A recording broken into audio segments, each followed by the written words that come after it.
Okay, short recap the story so far. Played one turn with a lot of angst in it, but the main thing is that the Ghibellines managed to seize Montepulciano. That successfully caused a couple of revolts in Colle and up here at Monte Spertoli. Sorry. And meanwhile, the Guelphs have been able to move. This is what I thought I couldn't do, and lay siege to Poggio. Alright, well, somebody noticed something that I screwed up. This is not a This Lord card. It's Firenze Arezzo and Luca Cavalieri in battle. This should be under the board like this other one. Now, that would have changed some of my strategy in terms of picking cards. I probably would have picked... there was something I wanted. Maybe the War Engineers was the one I wanted, whatever. But it's okay. The fact that I managed to gather everyone here is pretty good. This is... Raid has been very demanding. This last couple days. It is Friday. I need to go to sleep. I'm gonna wake up and pretty much have to play a little bit of Raid and then go dancing. So yeah, I didn't get to play it at all. Basically, I think I played, you know, the campaign part of the turn on Thursday. I did the levy on Wednesday, and now it's probably going to be Sunday before I get any more in. So I apologize to those of you for how long, you know, it's been between that first video and whatever the next one is, you know, whatever this one goes up. Well, I think we had the story so far. I'm trying to think. I don't think I got to play it all on Friday. It is Sunday morning now, and you know, what is. But it made my life a little bit more painful. There were a couple of means. I would have had a ride home on Friday, but I ended up just wandering out for some reason, and ended up picking up stuff on the way home. And unfortunately, like, I kicked somebody's phone, found that, put it in my pocket. Now I've got somebody's goddamn cell phone, and I'm trying to figure out how to return it.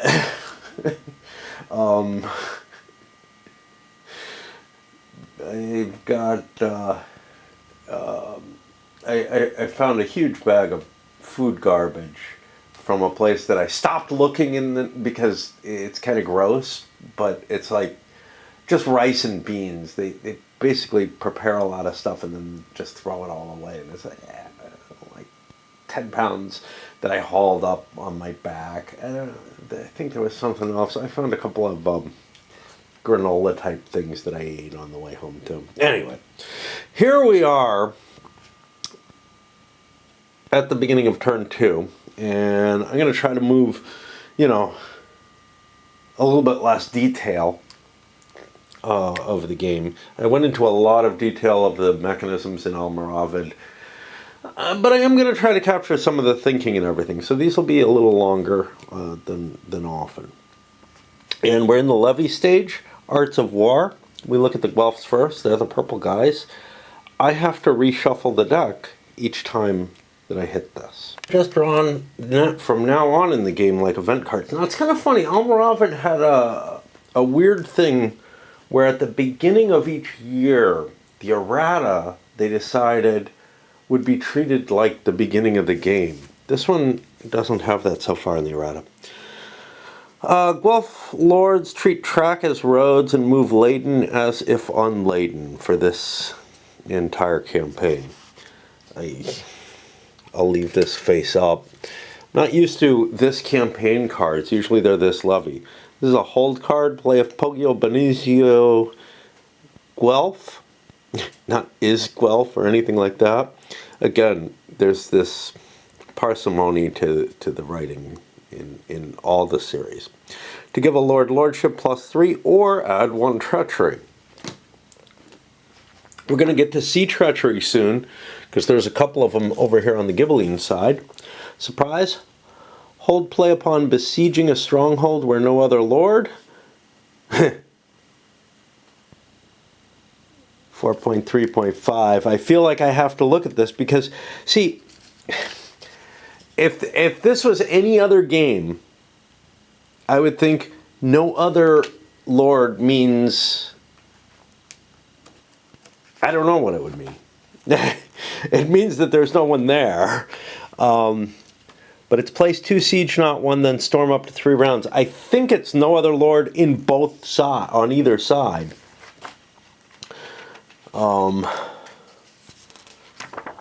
We may have to look up the definition of lord as well. 4.3.5, besieger bypass. Yeah. I think it would say no enemy lord. What is a lord? Podestas are lords. Okay. I wanted to make sure of that. Pretty sure the commune is not. So this would be useful for a Podesta and his commune. Okay, so that's one of these. And then the second one, if Volterra Ghibelline. There's so many locations on this map.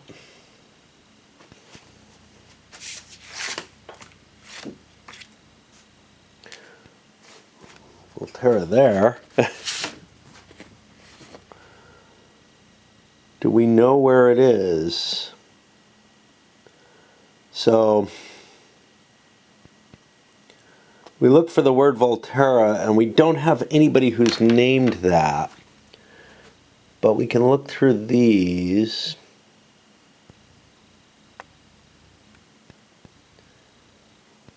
The names on the left here. Now we check over here. Is not the easiest way to find anything, is it? There we go. So Volterra Exiles is here. Center.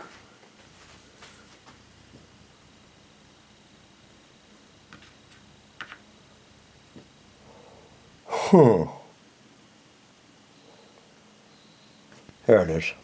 Yeah, I was expecting it would be one of the switched ones. Okay, so Volterra is not. So Cole's service marker isn't shifted. Pisa's isn't shifted. I don't get a treachery. This just goes back up here.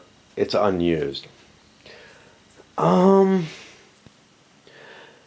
actually believe that this is discarded and not available for this levy if I wanted to pull it out. If I do want to, I have to look that up because it may only be this levy cards that aren't available. Of course, this campaign would have to also be affected that way as well. All right. And now it's pay time. We got one lord who needs to be paid. Nope. No, he's just available. So we've got a bunch of lords who maybe we'd want to pay, but in general my feeling in this game is don't pay anyone until you have to.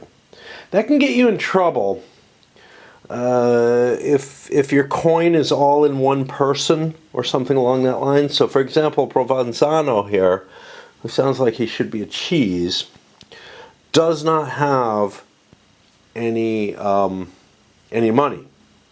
Unfortunately, I can't pay him because there's nobody near him either. Plus, where is he? He's the longest lasting out of everyone. There aren't going to be any disbands. And now we go to the muster stage where we make the decisions that we were going to make before. Now, the exciting thing for us is Cole is now available. So I can try to pull him into the board. I really realize I have a problem. Well, not all that immediately. It took me I started looking through the arts of war. I wanted to do stuff. Okay, first thing that I did immediately realize is that Cole itself is taken. But that's okay. he has an additional seat, so I could have brought him on. But here's why I can't. I'm not at a friendly location anymore. So I'm stuck sieging. It's kind of interesting.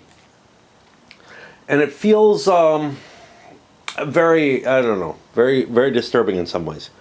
So the Ghibellines got a big advantage over a successful siege somewhere, right? Didn't we take something? I don't know. Didn't somebody take something?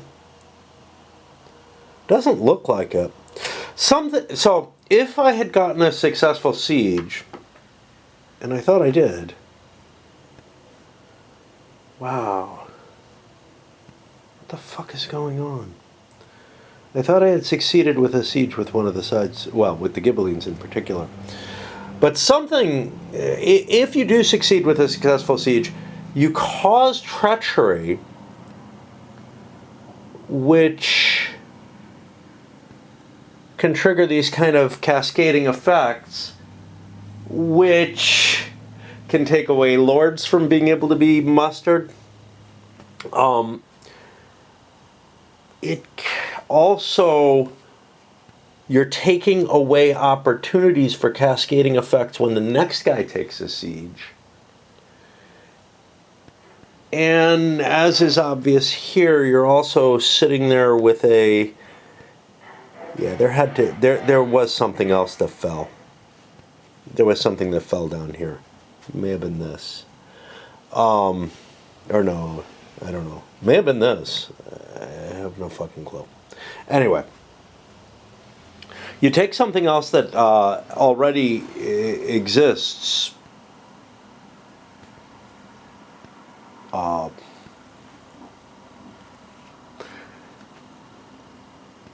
And I'm trying to think. You take away an opportunity for more treachery spaces.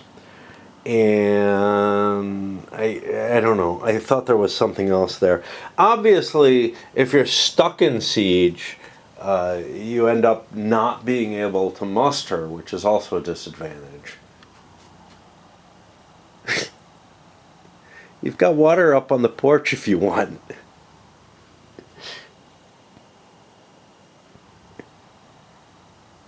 Hi. All right. Anyway. So I go over to the Ghibellines, and yeah, we're definitely taking our time. So I only have one person who can do any muster. That's Sienna. He's full up on these. There's not a lot he can muster. I think he can grab himself a couple more carts. You're allowed like 16 of each, so what the hell? Oh, I could grab vassals. That would be useful. And I could also conceivably take a card from there. I don't know if I want to look through all my cards to make that decision. Kind of a useless function, searching through them. I thought it would be. I saw a couple that I wanted to think about a little bit, but, you know, there aren't a whole lot of things here, and I've got the one that I really, really want. And I sure the hell don't want that one. That caused too many problems. So we don't want to. Although we have more food in this game, you know, I'm like avoiding going to the feed times too, but maybe it's worth it. However, I feel like the besieging for surrender is pretty easy right now. We're planning on taking this. What are we gonna do after that? I don't know. I don't have a fucking clue. This large siege adds an extra marker. This should not be here.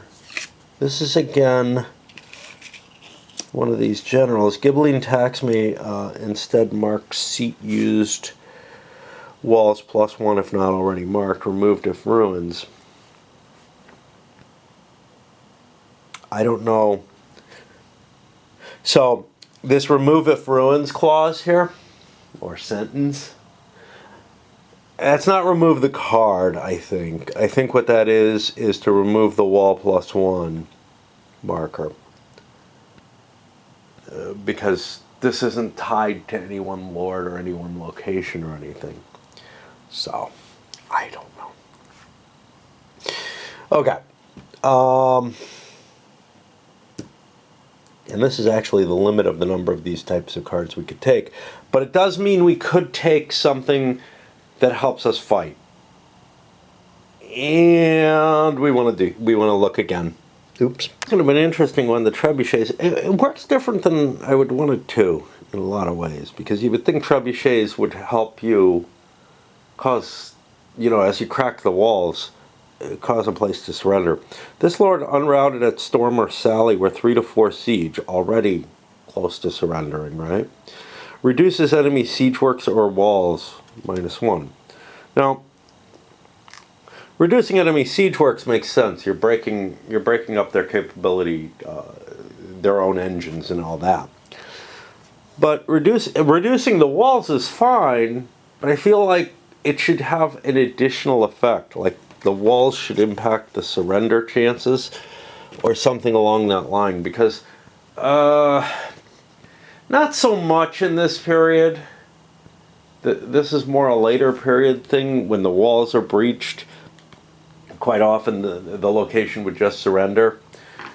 So maybe that's the idea there, is that wasn't really that common a feature. But it would depend, on what the garrison size is and everything. But these all have fair-sized garrisons. Okay, I didn't see a card I wanted to take. I do want to take another lord.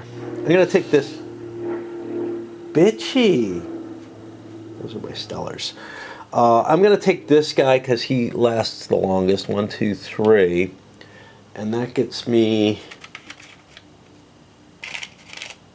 one of each of these on him. So that's one action. I got 3 actions. That was sitting there for some reason. Oh, it's funny, these are purple, so I was using the purple markers on top of them, but these are kind of almost purple. They're brown, and the other side is yellow. Yeah, it feels funny. Okay, so one action was to muster that. One action's definitely, I'll take another cart, because that seems like a good idea. My remaining action is, do I want this troop and increase my food production? I don't know what my enemy has. He's fairly far away from me, but I'm kind of running out of places to go. And I'm centered here. I may actually just pull another force.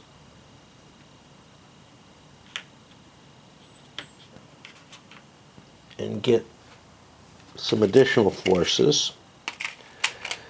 That's going to put me into a position where I need a feed ×2. But I feel like there's so much food available in this game that I'm okay with increasing my provender requirements. And that's going to drop us to call to arms, right? I took a card, I took 2 troops. Okay. Call to arms. I believe we would need a 4. Let's see, where's the requirement? If a side can opt to. It's not listed here. The prerequisites are not listed here.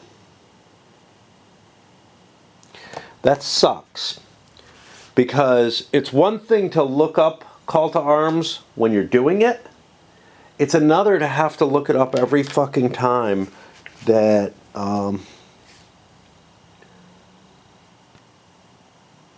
that you're going to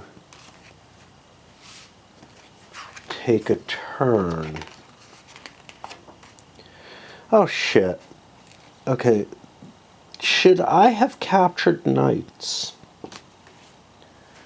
when that town was taken? Whatever town it was.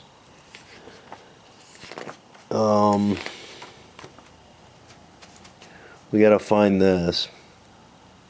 Yeah, I get distracted because I see something. I see this languish down here in yellow. Over here. And now I need to find, this is 1.4, 4.9.2. Again, languish is here. 1.9 is somewhere else, is like going to be nothing to do with what I'm looking for. 1.9, no, 1.4.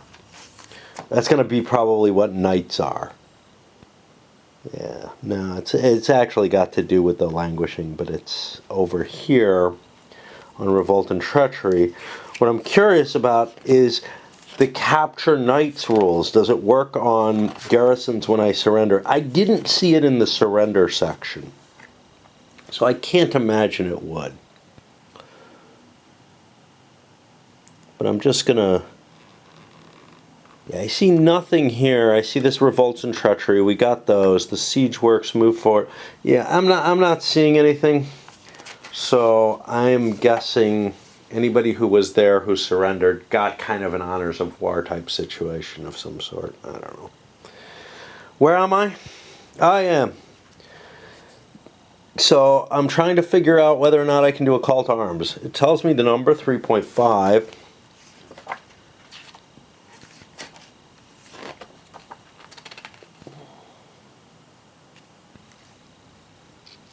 Lower score by 4. That's what I thought. There are other conditions.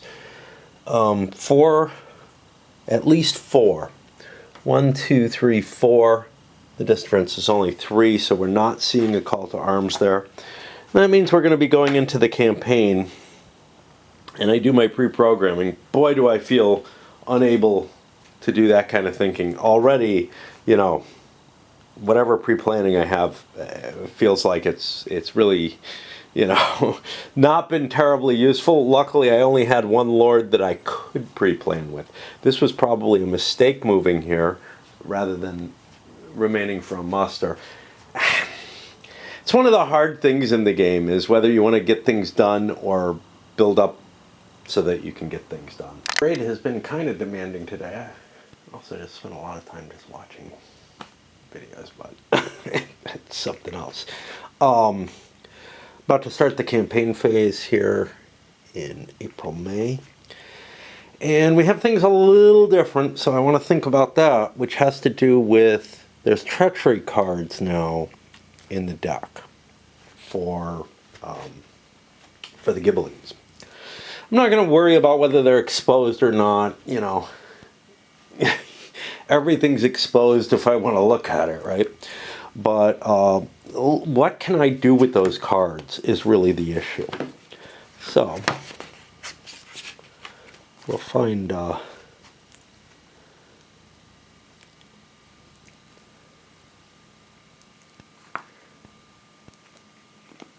Okay. So the Revolt and Treachery area doesn't seem to talk about, you know, you'd think I'd remember this stuff, but it doesn't seem to talk about how the cards are used. So we'll keep looking, I guess, unless Treachery is here. Treachery is here. Revolt or Bribe per Revolt and Treachery sheet, 1.4. I don't want to look at the sheet. 4.75 to 6. I might end up adopting it as it gets easier, but right now I need to be able to understand with the cards. So here we are. So the Treachery. So I can do Revolt. It'll cause the revolt of an enemy stronghold that my lord is at or adjacent to and doesn't have an enemy lord at or adjacent to. Okay. I could do that to get a quick grab on this. However, you know, I think I'm going to get that. So I'm suspecting that I don't actually want to do Treachery this time. So let's take a look at what we do need to do. Siena, if they move, there has to be food where I get to. And there's only one provender now, and right now I eat 2.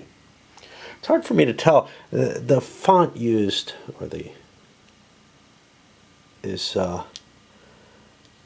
it just doesn't register well. The font, the colors and everything. Like I can't tell if this is ×2 or ×3. Yes, my vision is bad, but with these glasses.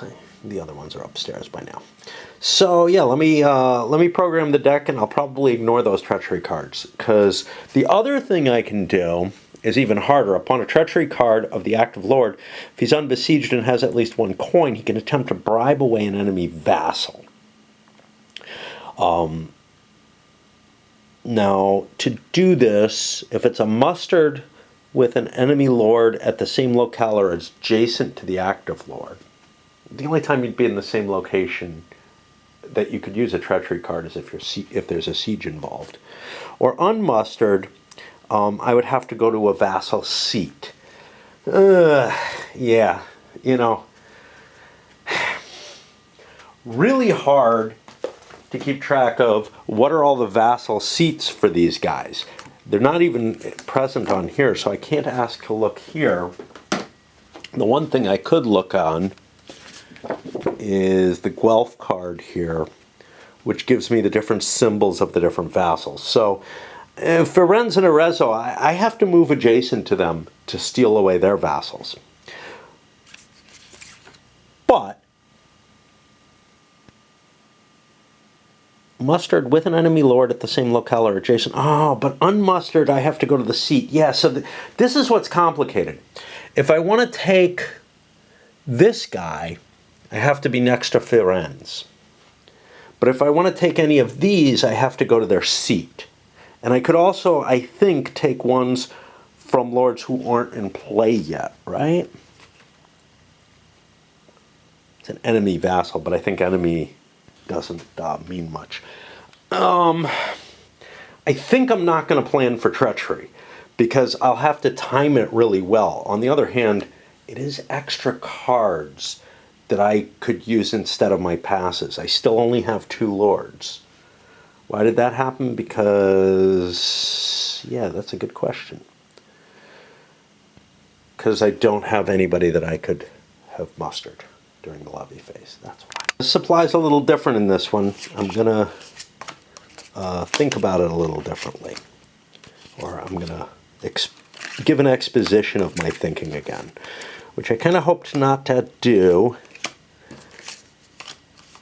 But, so if I move Siena to begin with, I can't do that unless I have food on one of them. I could muster, I could do supplies with Siena, but then his cart would be laden and it would be slower moving over the tracks here. Slight differences, you know. So I think what I want to do is use Provenzo to do a food gathering. Now he only has 1 cart. Ooh, that's not good. His homes are at Siena, which is only 1 away, so I could gather 3 food from Siena. Okay, sounds good. And then I'm going to move Siena forward. Now neither of these is going to expand the siege. Who do I want expanding the siege? Well, this guy doesn't really matter. Siena's able to move the forces together, so I'm going to do Provenzo twice in a row, Siena twice in a row. Here's the problem.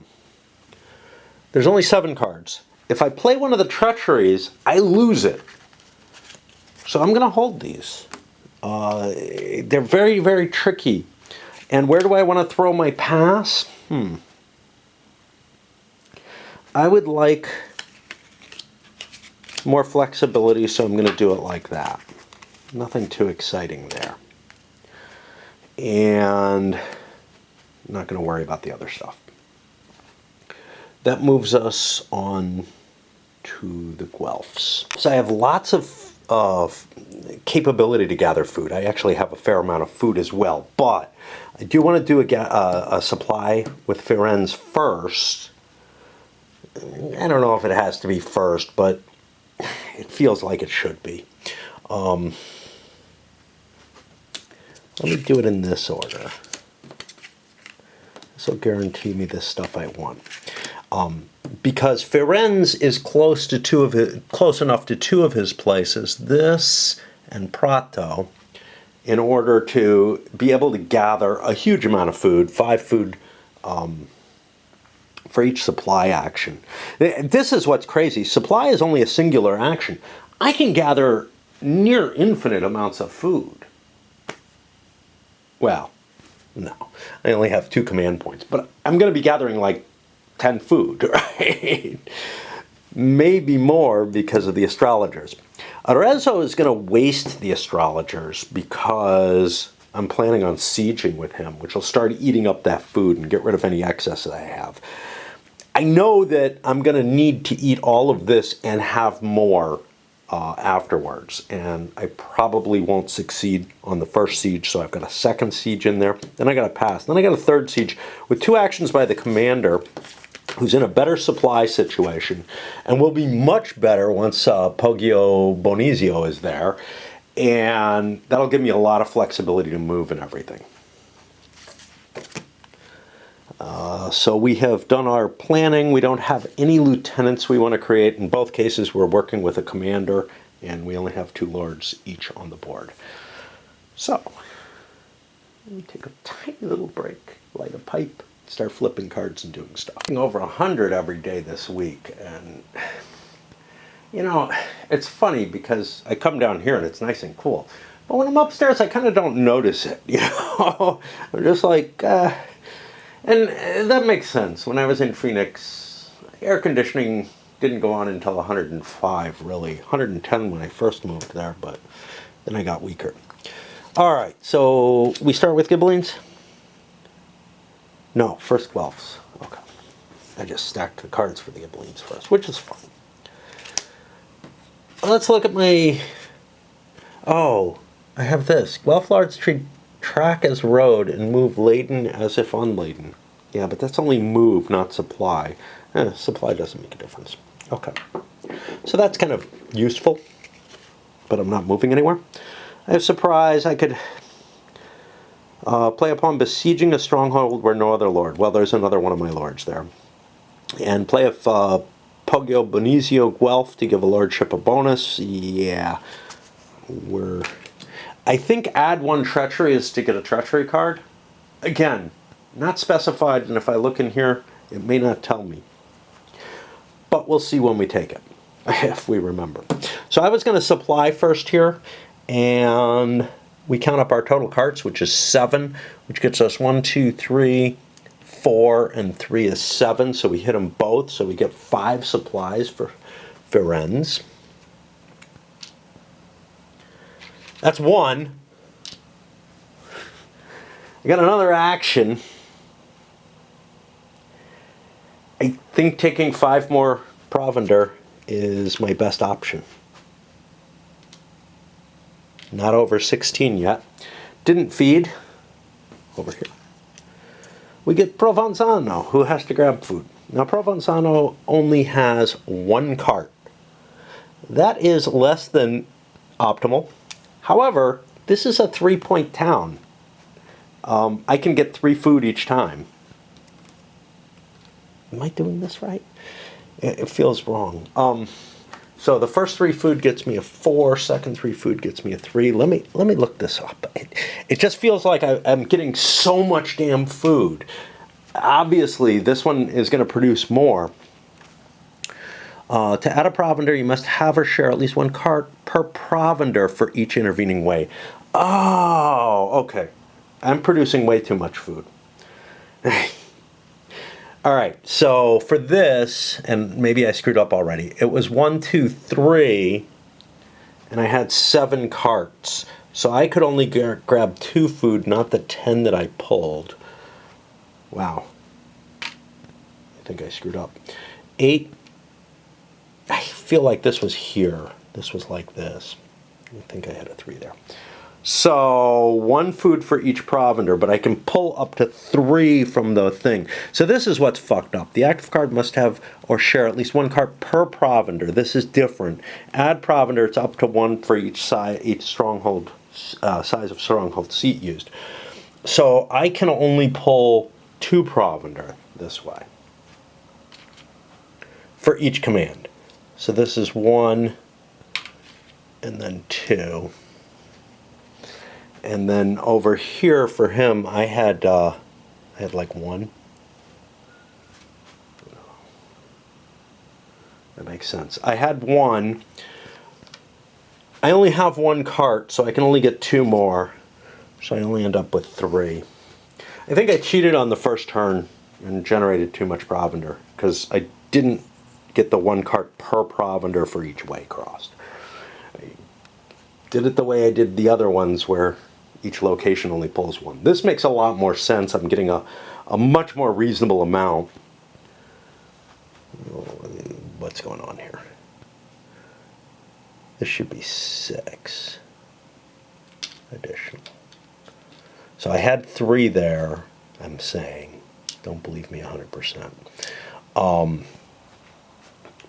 3 plus 6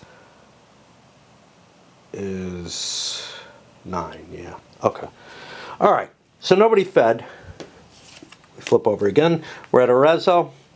We are going to siege the city. We get 2 dice because it's a level 2 city. Our total number is 2 because there's 2 siege. The trebuchet does not help us in any way, which I think it should, but we do not take. We get a siege marker, if I can find them. It's hard with stuff behind the T.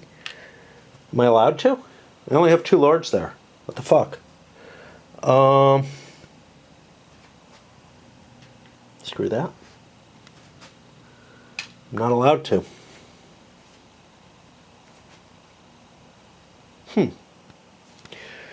Let's make sure I'm getting that right. Okay, so I did the roll, and then siege works. I skipped the revolt and treachery because somehow this boulder thing, whatever, you know my problems with that. If the stronghold did not surrender, and if the besieging side has at least as many lords as the size, it goes up. Yeah, no, it does go up. I don't have to have, yeah. I'm just misremembering shit left and right. Now I have to feed. I have 2 food required, 1 from each lord. And he probably has way too much provender. And we put these in the wrong container. We go over here. Siena. Siena wants to move. They have 2 commands. 1, 2. They need to feed, but Provenzo doesn't. I don't have any food with Siena, so he can take a loan and steal 2 of Provenzo's food. Arezzo. Arezzo was going to siege again. Make sure I have enough food, because I thought I'd have infinite at this point. So now I get 2 dice. I need 3s. I do not get. I put another siege marker down. This is the limit. 4s is the best it gets. I need to feed. I only need 2 food. That's going to be 1 from each of them. Go over here. He chose Provenzo. How's my food situation? It's not good.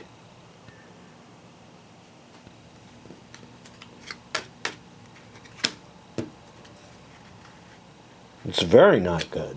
Okay.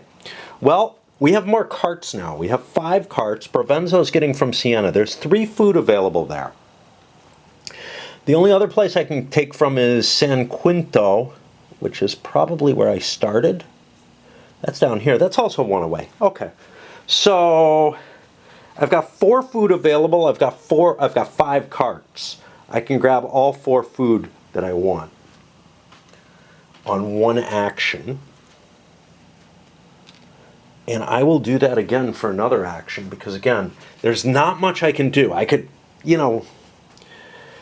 I could ravage the area or whatever, but that creates penalty points for me. For good or ill. Go back here. We take a pass. We don't get to roll a siege on that. We take a pass. Gotta stop putting them in the same exact place. I tried not to. I mean, somehow. Arezzo. Got enough food. Gonna siege again. 2 dice. I need 4s now. It's getting better and better. But it's not good enough. I don't get any more siege markers, and I have to feed my armies, which drops me to a pair of deuces here.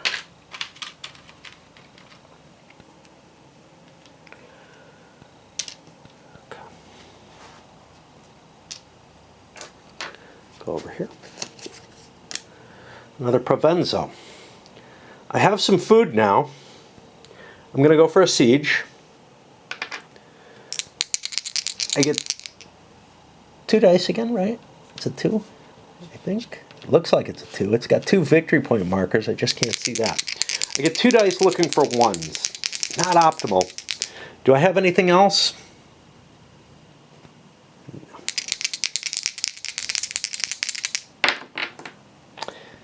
Kind of close, but not really. I like the one that in Almoravid that allows you to re-roll dice. I really like that. Okay, so we get another siege marker, and we feed. And here we have to feed 3. All the food is over here.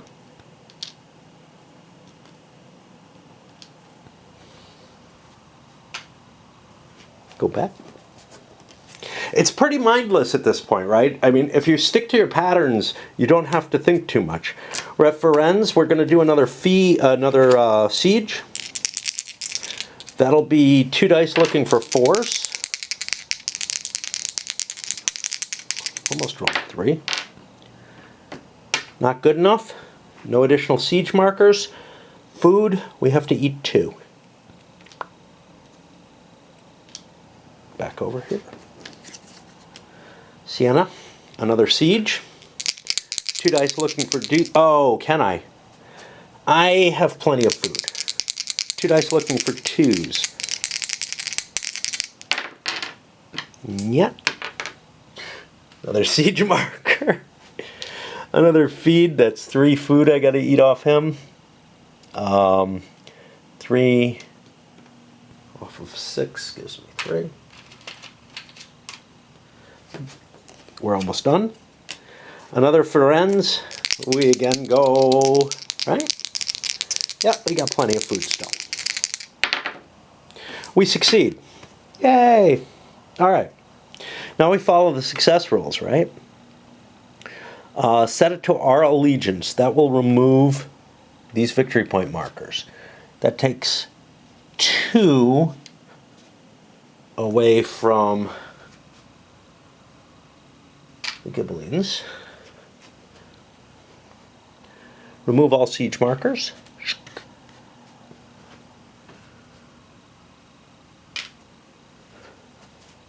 We got to remember something at the end. There's no spoils.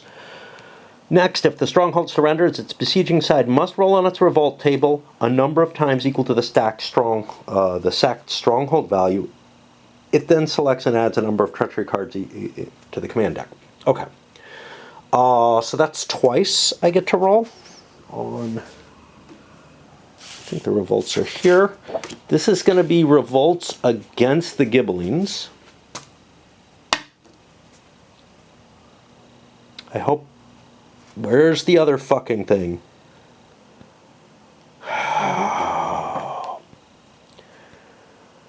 So, yeah, when treachery happens, those markers move. That's what happens. Okay, revolt against Ghibellines. We'll follow their color pattern. We get a 2/6. That's Grosseto. Grosseto is a 2-point town with a yellow and a red and white. This is it. Right. That's not going to revolt because it's not near anything. I remember that. We go again. And we get a 2/2. That's Pontedera, which is going to be a red. We got red over here. It's way up here. That is next to a Guelph space. So we're going to have to take a look and see what happens. 1.4.2. Let's put this here so I find my page. Oh, 4.2. 1.4.2. Well, on the table, when a result names, if the locale is currently enemy to the rolling side but not eligible for a revolt.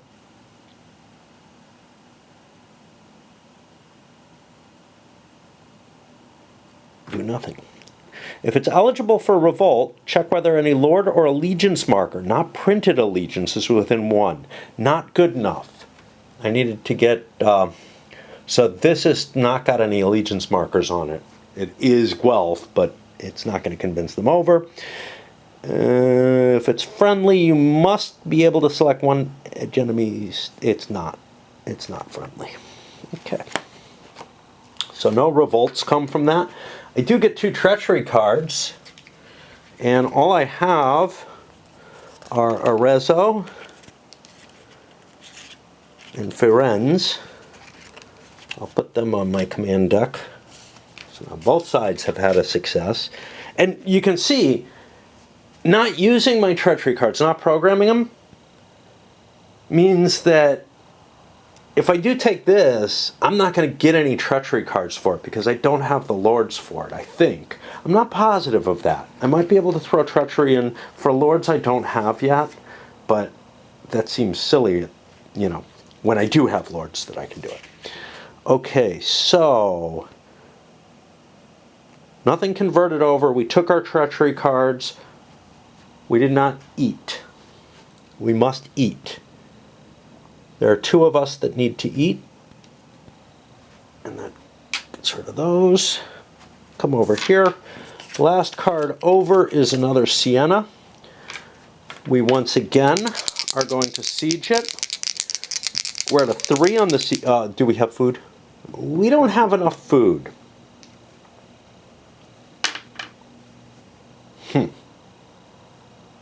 Oh, before.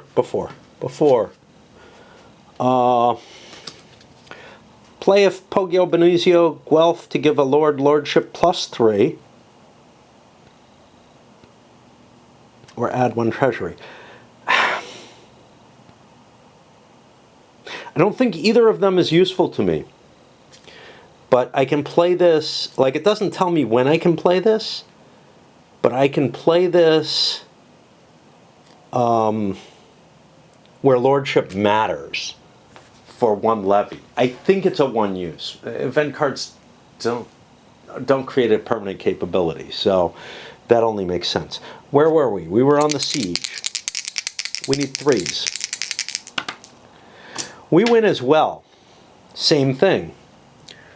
2 victory points go away. Bump, bump. The siege markers go away. Did we have enough food? Wait, we didn't have enough food. We wouldn't have done this. Would we? Right. This is the problem. No. We would service our food. And I'm just trying to be reasonable here. I really did not think that through the way I wanted to, but I'm almost certain I would have... oh no, I have enough food. I have 3 food exactly. Yes, I would do it. Because I don't want overage of food, right? Because of spoilage. So it's kind of cool that I'm lower, but not really. I'm gonna have to do other things, you know. But I would have done the siege. There's no question of that. We continue on to the revolt and treachery table. This time against the Guelphs. And it could spread because, you know, I got revolts against the Guelphs already, so I'm actually embedded in their territory with markers. This is the thing with being the first person who gets it. So Monte Rotondo. No idea where that is. It would be really useful if they gave me the location right on the board. Does it tell me how big it is? It's a tiny little castle. Fuck. I may have to pull out my I may have to whip my thing out. I'm not seeing it. So we look for it here, I guess. What color is it? It's nobody. It may just not be on the map. If nobody has it, I think there's no location associated with it. So let's keep looking. We have a list of the arts of war here. We have another player aid here. We don't have a way to find this location. Oh, shit. What's it again? Monte Rotondo. A lot of Montes. I'm working my way. I should find it.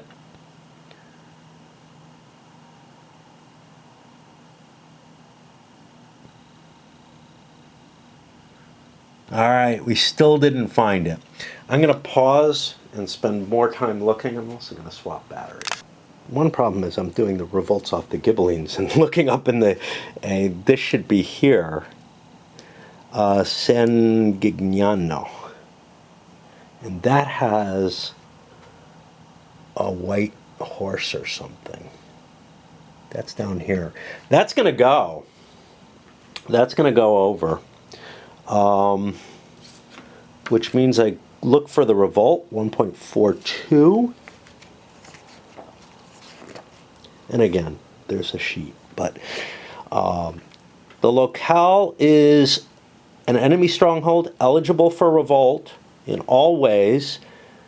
So it will revolt. So that's two more. Wow. Two more Ghibelline points for this location as this swings over. And now we've got a spread where our call to arms could happen. And that was just the first roll. I think these can domino effect, so now San Miniato is available. In addition, though, to my screwing up, there's something else. Prato does not fall. I get two more treachery cards. I gotta look at the rules for this. So in addition to the fact that I screwed up, and was looking on the wrong chart, and not because of how they're labeled at all, we've resolved that. But there are so many little towns and castles, so many little castles on this map, and it's a smaller map than like Almoravid and I think the Nevsky. But again, it's been a while since I played Nevsky.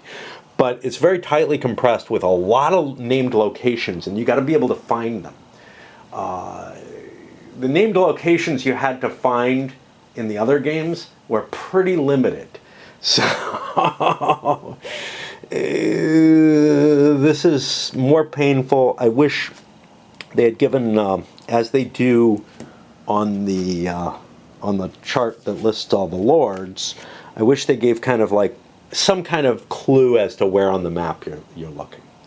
All right, I got to look up to see if I can grab those treachery cards for other lords. What it says is when the rules or card text announces decide to add treachery, that player selects the specified treachery cards, typically any one from those set aside. That sounds pretty clear to me. So now I want to take from lords that I'm going to have available to me, and Santa Fiora is going to be available to me, and Giordano is going to be available to me in a sooner period than any of those others.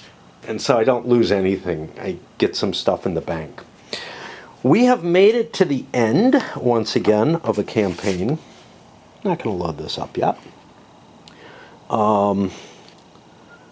So, this is the last 60 days of spring.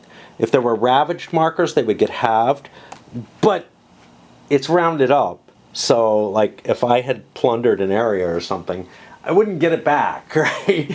And there might be times when it's worth doing plunder in your own areas or leaving ruins. Ransom. Guelphs and Ghibellines pay to recover captured knights. There aren't any. The game does not end. There's no siege markers whatsoever. We do have to do waste as normal, which will be, and I can throw the stacks back in because there was no treachery in either of them. If there was treachery in them, I would have to expend that treachery. So wastage, let's just take a quick look. He has to lose something. He'll lose a provender because that's what I like to lose. Over here, this is not so good. I guess I'll lose a cart. I don't really like doing that, but I can always levy more shit. I'm in a town now. Both sides are sitting in a location where they're going to be allowed to levy. Over here, same problem. I'll pick a cart because it's easier to get than coinage. And here, of course, a shitty little provender, which may seem kind of weird, but I like to throw away the least valuable, or the easiest to get stuff in general, unless I have some really major reason not to. But we do have an important point coming up, which is that call to arms could happen on the next turn. We're already set up for it. So, yeah, you know, if the Guelphs decide we're losing this too much, they're awfully close to Siena, though. This is a situation that is more to the advantage of Siena to call to arms. But barring anything like a card, an event or something, they're not going to be allowed to. They're winning. They don't want to start a big war. They're doing just fine in this game. Late Monday morning. The sky is ugly. There's, in addition to above 100-degree temperatures, now we're getting the wildfire smoke. Okay. So time to start the levy. The Guelphs are first. I have not shuffled the cards, have I? No. Oops. And then I notice this probably should be in there too after having shuffled everything. Ah, fuck. And shuffling one card, it's not a huge deck. Shuffling one card into a moderately small deck always feels like I'm gonna be able to control where it goes. Not that I have any desire to or anything, nor any conscious ability to, but somehow it feels like I will be. So we start. The Guelphs get Manfredi. Select a lord with a Ritter. We don't have one. We don't have one. But Provenzano does. Shift his cylinder or service one calendar box or remove 3 of his assets. Okay. Well, this Manfredi holds back.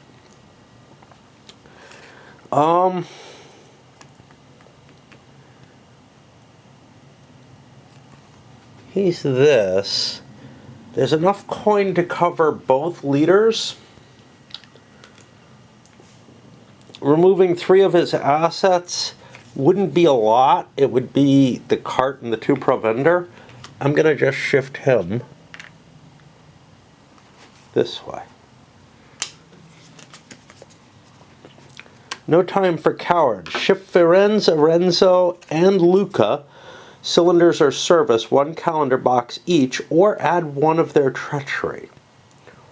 I got plenty of treachery for both my leaders. Firenze, Renzo, and Luca. That's both my dudes. I shift them both. That sounds fine. And then over here, and I shuffle them both. Cortona. Play for treachery at Cortona to succeed. Yeah, where is Cortona? For 0 coin, or if Cortona Ghibelline, to roll on a revolt table, or add 1 treachery. Where the fuck is Cortona? No clue.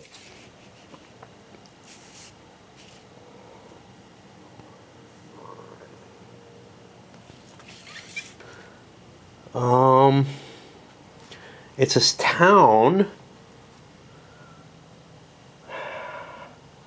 We're going to have to hunt it. Again, they should give you a hint on something like this. Where is this? What is it? I don't know my Tuscan geography very well. And I suspect most of us do not. Yep, I'm swirling around. I'm looking for these because that's what I expect it to be in. But maybe it's not? Here it is. Okay, Cortona is Ghibelline. I'm going to hold this face up because I'm going to play it in between the two players' levy phases, because they are done in order. So I'll get to find something out. And then the second, and he doesn't know that I've got this. Sudden clash, hold. Plan a Ghibelline Lord in battle, round 1. That Lord's horse melee precedes all archery and selects its targets. Sounds nice. What else am I holding? Play upon besieging a stronghold, great. I've got something of interest here, which is the Poggio Bonizio, which I think I'll be playing very, very shortly, because we're entering the normal part of the levy. But before we hit that, it's the pay phase, and we've got 3 lords who need to be paid off. Firenze,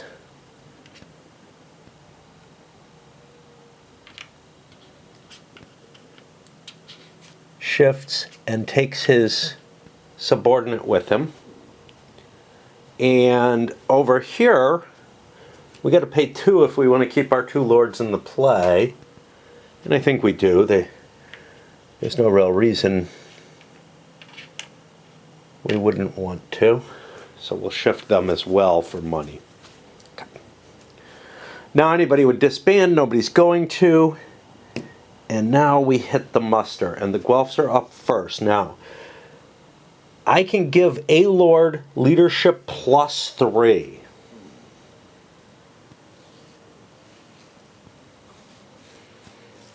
That's going to give me a lot of capabilities to muster stuff. This is kind of nice to keep throwing back in the deck, so even though it's cool, and I don't want just a treachery, +3 leadership seems huge. I'm at a location, but I got to figure out what my plans are for the turn. Oh, and I realized I forgot the damn astrologers. It didn't even roll for them. I know well, maybe I did. I remember skipping them for the one guy, and I think I rolled, but I certainly planned to, but I don't know if I actually did. It feels like I didn't. Kind of drastic happened to me today. Was having mixed feelings about that phone, so I went and put it behind in the park yesterday, and just said screw it. And then I said, I can't do this. I fucked up by picking it up. I've made things harder. So I went back and picked it back up, and on my way back through the woods, I almost got run over. One deer chasing another. Neither one looked like a male of mating age, but they could have just been startled by something or something. Just, I mean, came within about 2 feet of me, almost ran me over. But yeah, I managed to find the email address the phone's attached to and emailed the person. We'll see how that goes. Yeah, I got to figure out my plan though. It's just, I'm so fucking tired right now. I didn't get any sleep basically. I kind of napped for an hour. The first step is I wanted to bring Cole in, but now both of his seats have been taken. He's no longer available to me. This is a problem. He's still here, but I have to make some sort of plans to try to retake these towns. So that's going to be my main goal. So far, I levied all of his remaining troops and a cart. That used his 3. I levied one of this guy's troops. Now I could bring 4 more soldiers in and a cart. That brings me to his points. Now I have 3 additional points. I was thinking about taking 3 carts for that. Let's see what our supply situation is going to be. Arezzo is going, Jesus, where? All the way back here. That's kind of hard. Firenze is going to be easier to keep in play. I may end up doing an assault. If I do an assault, I want these extra forces. So yeah, I'll take him. 1, 2. he gets 2 of these butt heads. The problem is I'm not really thrilled with what I kind of don't know what I'm getting, right? Like, I'm not really familiar with these forces. So the greens are the armigers, who are not quite men-at-arms, but close. They would really like missiles or pulveriseri.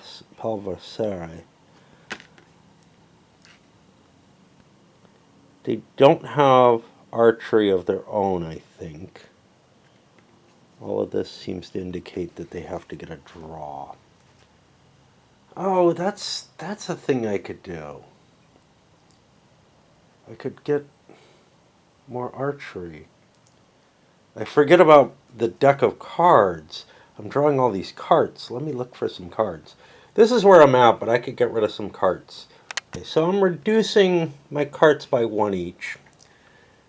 Got full forces in play in case I need to storm the location.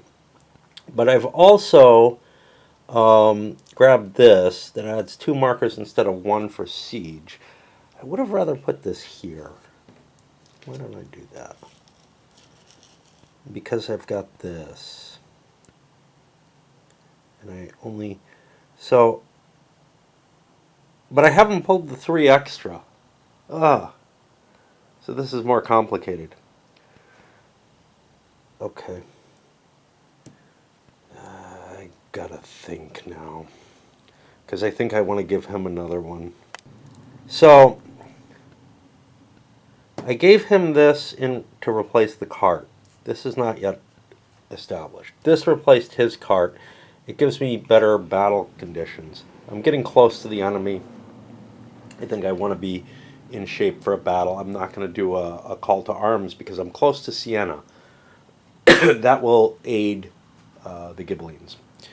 So this plus 2 more is what he's going to play for. My programming is going to be kind of a pain in the ass because I've got to, feed and whatnot. But I want him to do the siege actions because he has the sappers, and that'll help. Now over here, and fuck, I feel tired. I got no lords to summon here.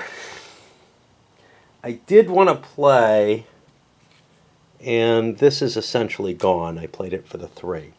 I did want to play this Cortana. Since I own Cortana, I am going to... Not really excited about getting a treachery card, so I'm going to roll on a revolt table.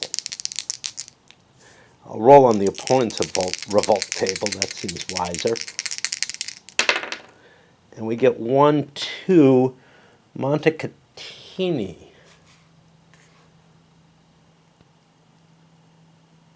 Don't know where it is.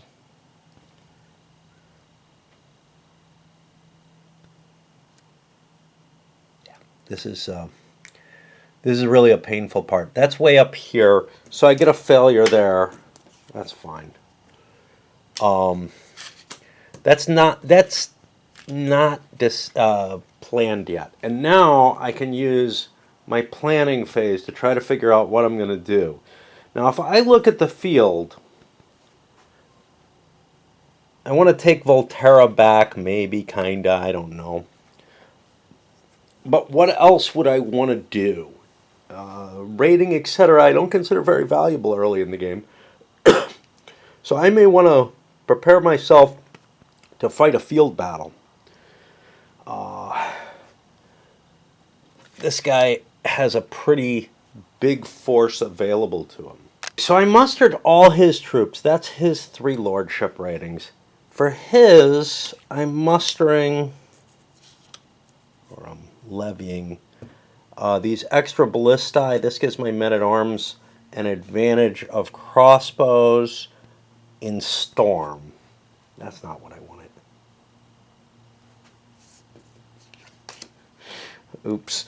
I thought it was crossbows anywhere. Yeah, I'm not really planning on storming. I'm planning on fighting.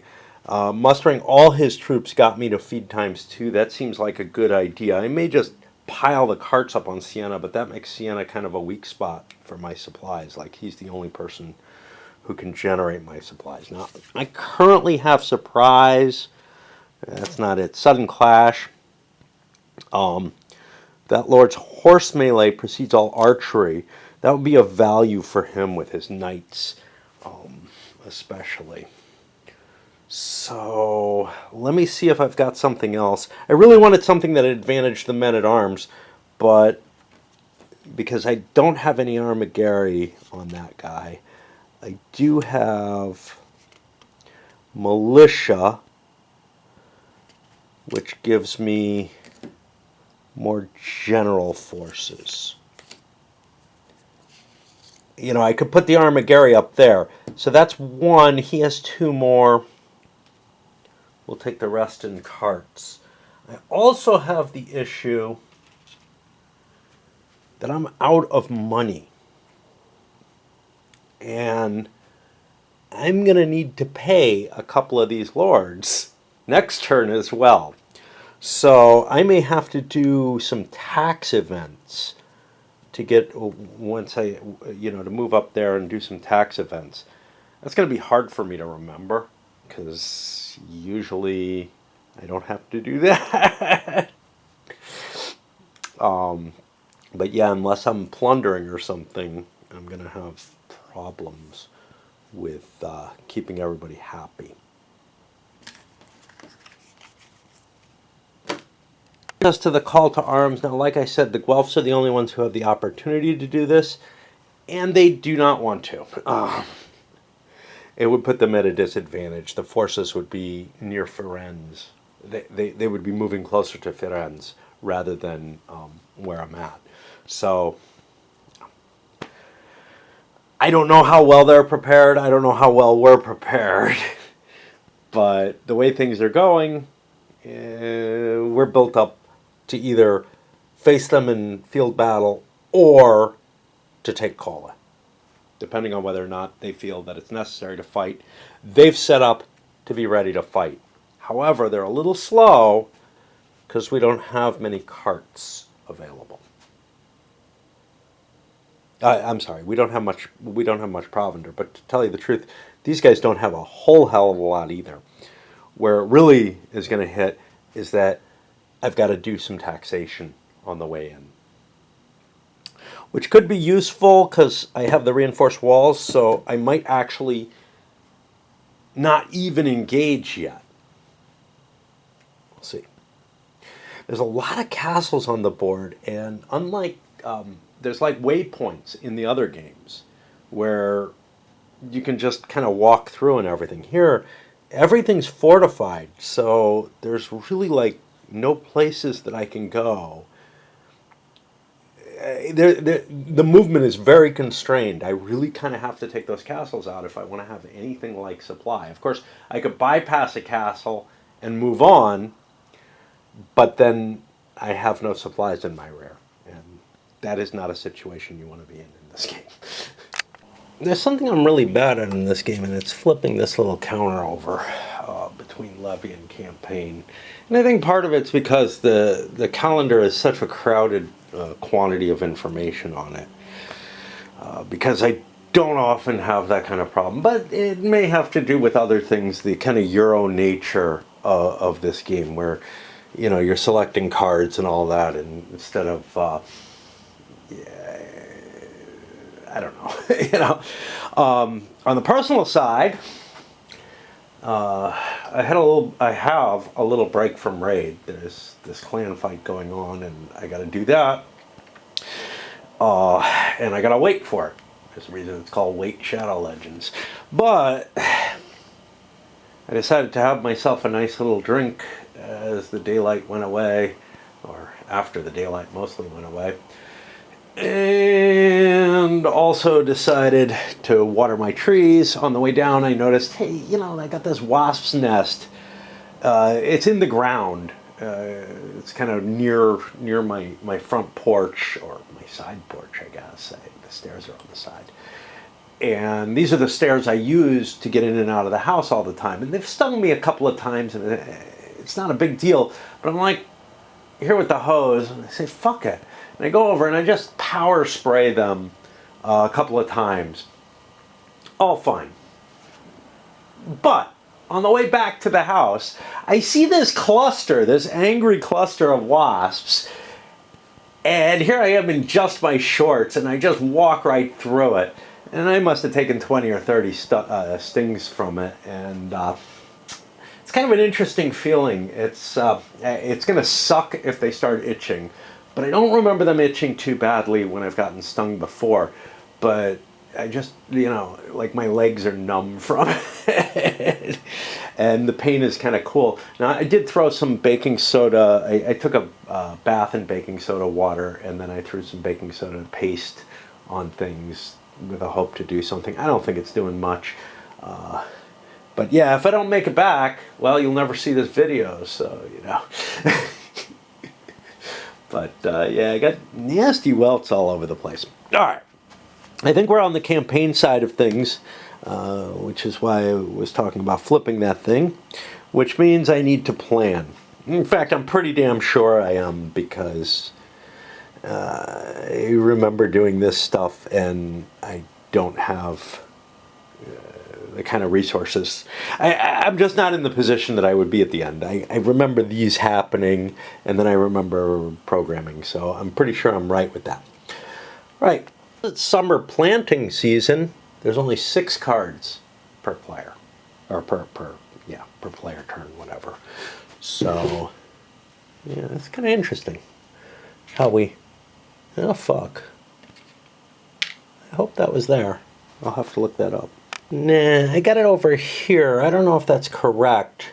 It would have been either here or here. I just scooped it over. That's Cole. So anyway, I got to figure out my plans. Hope I get it right. Still a little buzzed between the combination. I didn't have all that much to drink, but the neurotoxins, that's what I'm going to blame it on. Yeah, it's mainly the alcohol. But I'm starting off with Ferenz to do a supply. He's the best guy for me to do supplies. Actually, coming from right here, I don't need any carts for that. So I can activate, I guess, twice without any kind of cost. So I'll just get 2 per, or I'll get 2 for that. And then over here, I get 6 more. So that's 8. That gives me enough to feed my army, which means I can do a move afterwards with Ferenz, with his second command. Might get a 3rd command off the astrologers if I roll it.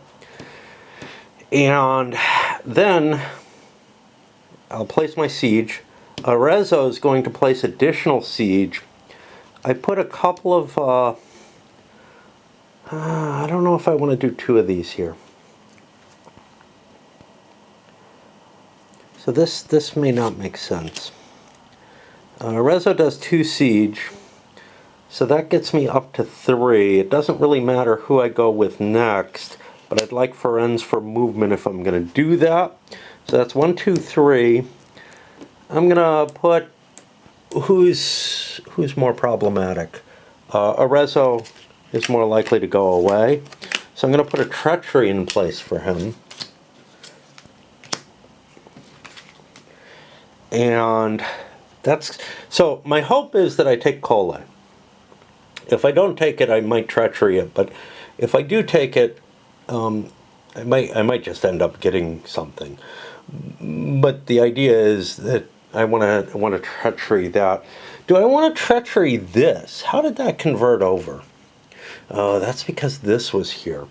So the question is, do I want to start off with a treachery? I don't think so. I think these are more important to me. This connection doesn't really help me much, although it's obnoxious being there. But this is 6 cards. It gives me some additional movement with Ferenz at the end. So that's what I'm going to go with. It's my Art of War supplies. Yeah, I could do an assault, but again, I want to avoid those assaults because repairing the city costs me something. I know somebody pointed out, you know, you lose a half point for wrecking it, but you get 2 points per, but you don't. I don't think you get any points per for a wrecked location. I think you only get points. I mean, first of all, it's mine, so there wouldn't be any points anyway, but I'd be taking 2 points away by sieging it. So it's essentially the same, and if I rebuild it, then I'd make it possible for the Ghibellines to get points for Coley. But I want that to be my seat, right? I want it built, I want it working, I don't want it destroyed. So, you know, having to play extra cards to arrange that I can rebuild it, and then having to do a tax action and all that. How's my money situation? My money situation's okay for now. Coley can tax, well, if I can bring them in. Otherwise, we might have some problems because we are running low on at least some of these people. On to the Ghibellines. Plan for the Ghibellines. Provenzano is going to have to draw supplies. Now, I have 5 carts. That means I can pull 5 supply. There's only 4 here, but I got this, so I basically can draw an unlimited amount equal to the number of carts I have. So I'll get 5 per. That'll get me 10 supply. Can I carry that? Oh, actually I have 6 carts. So yeah, that'll get me 12 supply, which is more than I can carry. But that's okay. I won't carry it all. Siena is going to move the army then. That gets me 2 spaces.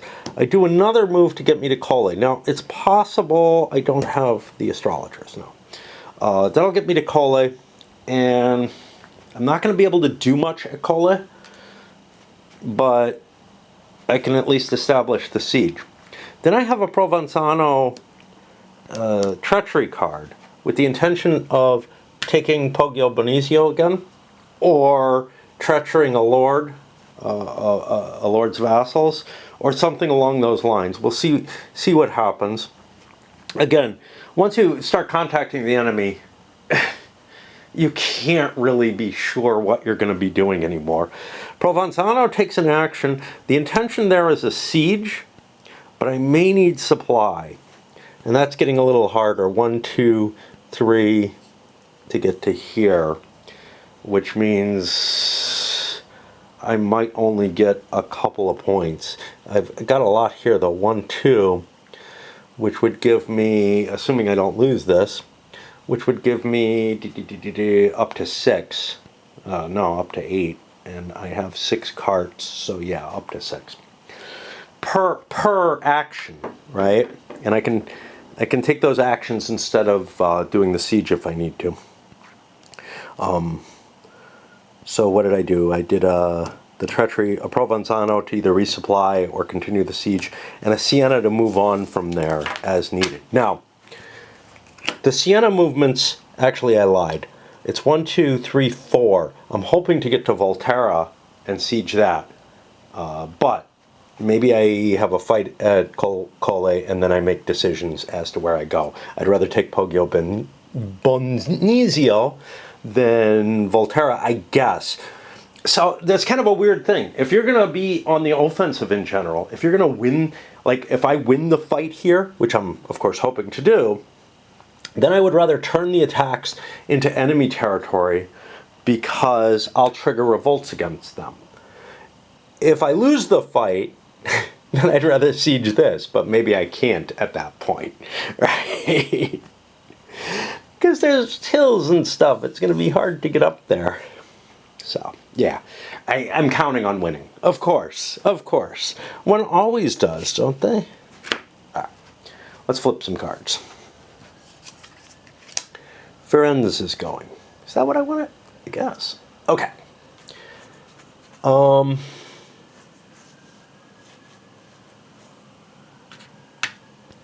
don't have the wells, so I can get 2 and up to 7. 3. That'll be 2 more of those. So 2, 3, 4 per, I think I get 8 provisions. Huge quantities. Just huge quantities. But there are bigger armies in this game too. Okay. And that's him. Provenzano, plan was to collect food. I got 1 to either of those. I've got a total of 6 carts, so I can grab 6 food. I don't think I need carts to haul this 2 food from here. Am I missing something? Because maybe you can only grab 1 food per cart minimum, maximum, whatever. 1 food per cart. So maybe, yeah. I don't know quite how to put it. It's not really either. It's like both. So where are the supply rules? They're not under levy, I'll tell you that much. Supply is kind of the most important thing that you do first, but it is after battle, after storms, but before other commands, it's like, it's kind of the most important thing that you got. The active lord must share at least 1 cart per provender for each intervening way, if any. A lord at his seat or using ships would not need carts. Good. Okay, so I did it right. But Provenzano is able to pull 6 per. That's going to be 12 provender. It's more than I can carry. But that's not really my problem right now. I'll collect it all up. Because right now 12, 14, and 6, I can only carry 12 of it. And I can't eat in expectation of being hungry later. Arezzo. What the fuck's Arezzo up to? Oh, shit. He was a bad choice, except his siege adds 2 markers instead of 1. His siege does. Why am I doing this? Well, how much I fucked up. That's why. 8, 11. We'll leave it. 7, 8. I'm going to provender. I guess. Let's look at our next one. It's another fucking Arezzo. God damn it. I just totally screwed up. Let me reprogram him because this is not what I wanted to do. I have a forensic attention. I'm going to swap this for this. This might still not work. But this is what I wanted to do. I just thought 1 guy collects the provender, 1 guy does the movement, but I can't do that because of him, because he's my marshal. Okay, so we cheated. Such is life. We're gonna move, and that's 1 to Cole. And that was the plan. I was talking about moving 1. Oh shit! Hold on. Astrologers for the first Foren's card. I don't get them. Okay. I have an extra move, but that extra move isn't going to help me. So I drop a siege down. I only have 2 commands. If I had a 3rd command, I could do other stuff. But okay. Cut over here. Siena gets to go. This one I did right. I want to launch an attack there. I move 2. Oh, I forgot to feed these guys. That's 2 off each. Got myself so confused. None there. All the provender on 1 guy. That's dangerous, man. You could end up completely screwing everything up. Okay. Same thing here, though. All the provender on 1 guy. I move 2. I have to feed 4. None here. That's 4, but I couldn't carry everything with me, so this extra 2 goes away. Now we hit Arezzo. Now, Arezzo's special ability is that his siege adds 2 markers instead of 1. So, we're going to do a siege. This is a 2-point town. I need 1s to succeed. I don't get snake eyes. But I improve my situation significantly with 2 more siege markers, and that's, again, this map is too small for this game. This system, yeah, I can pile them all up, but it's more pleasant to be able to see what the fuck you're doing. I know costs enter into everything, but honestly, from what I've seen at prices that they charge for games versus size of maps and stuff, making this map a little bigger wouldn't have impacted the cost. It might have impacted the bottom line in terms of profits for GMT, though. Okay, we got another Sienna here. Now I know I'm going to have a battle if I move forward, and that was my plan, which means that I only have 2 commands. Arezzo, he used up his astrologers. I don't have to roll. I knew what I was doing. Sienna, I'm going to try to collect supplies from him. Now he collects from Sienna and Eisenstulino. God knows. That's way back here. Okay. Sienna's 2 away. I've got 5, 6 carts, which means I can haul 3 food. That puts me to 11. I have 5, 6. This is just a way. Oh, this was a way too, but I had an extra move to get in there.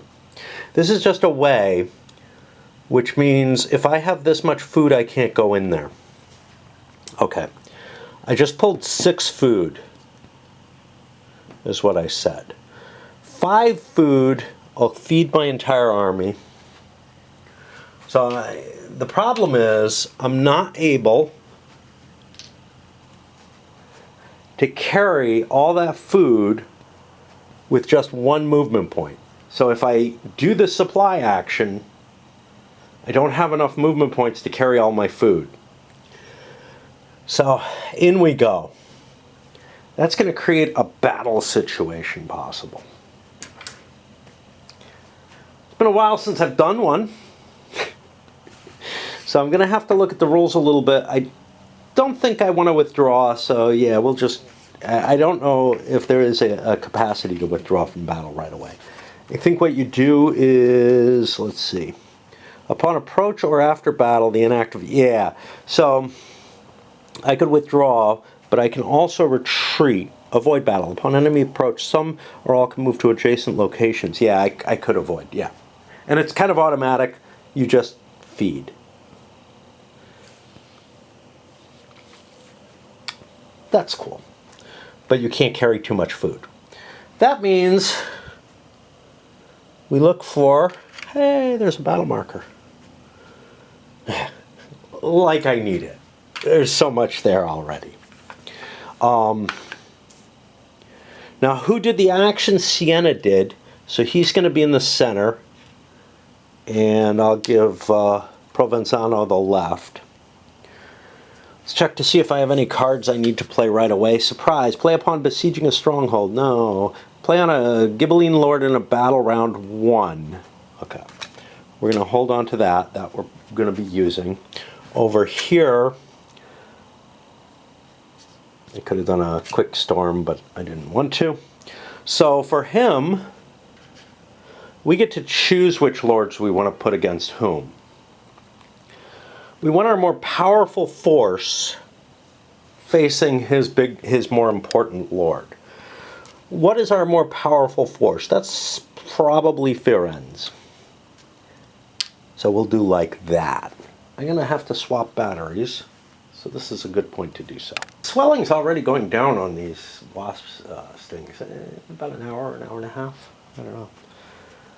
I feel like I didn't get that good an experience out of them. Like, one wouldn't expect that getting stung by wasps would be a good experience, but I actually kind of enjoyed the pain. Like, I don't know. There's something wrong with me. I know I would not enjoy the itching, and I'm worried about that still. But we'll see. If the itching's not too bad, I may play with them regularly. Alright, who am I doing this for? A Ghibelline Lord. That Lord's horse melee precedes all archery and gets to select its targets. I have more horses with Provenzano, so I'm going to put that here. All right. Well, let's do the Provenzano flank first, since I just played that. And the sudden clash kind of indicates that that's where the battle started, right?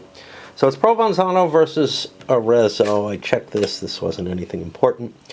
I have up to 3 Armagheri have crossbows, which gives -2 to target armor, and it selects targets in a storm defense. But this isn't the storm defense, but I still get the crossbows. Okay. But the horses happen first. So that lord's horse melee precedes all archery. So I get to attack with Provenzano's horses. Let's count them up. We need to open this thing up. Yeah, it's getting a little crowded, isn't it? I have 2 Cavalieri. Do I have Fettitori? No, he does. Which means that I end up getting 2 points from them, 2 points from the Ritter, that's 4, and then a light horse, which adds a half. So I've got 5 hits coming in. Now none of this is simultaneous. Those 5 hits coming in, I don't get to select what I'm hitting. Let's take a look at Arezzo. Arezzo has archers on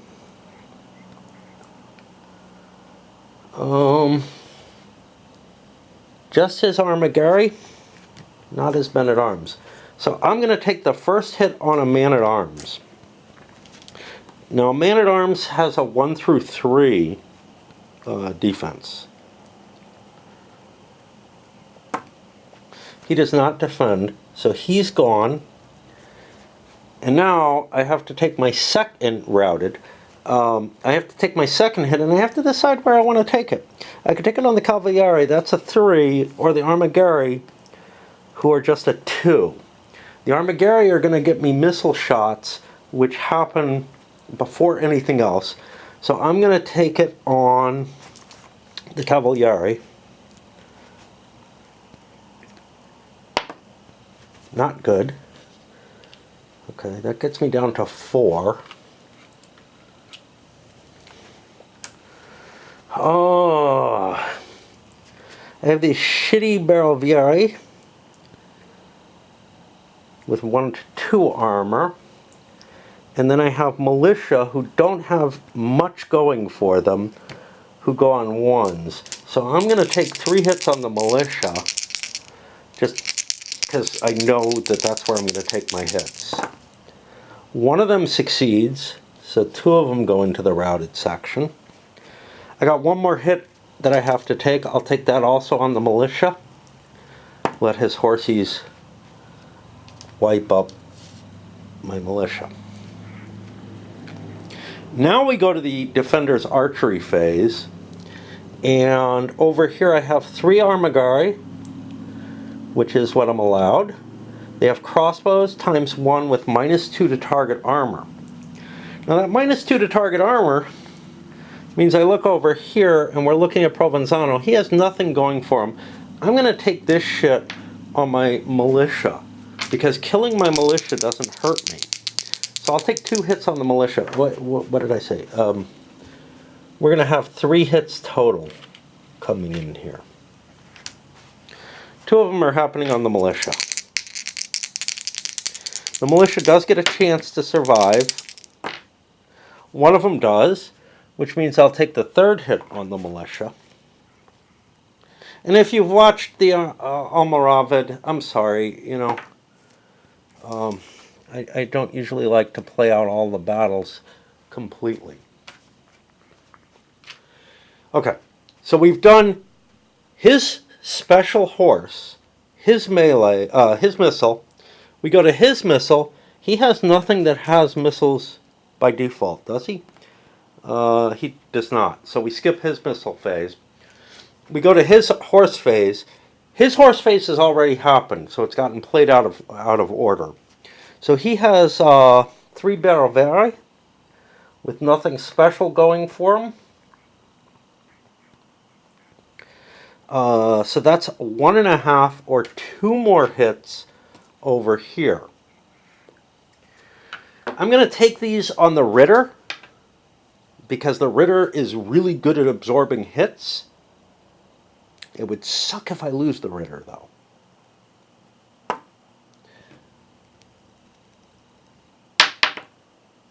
However, he survives. All right, so now we've done all the archery and all the horses from both. We go to his melee.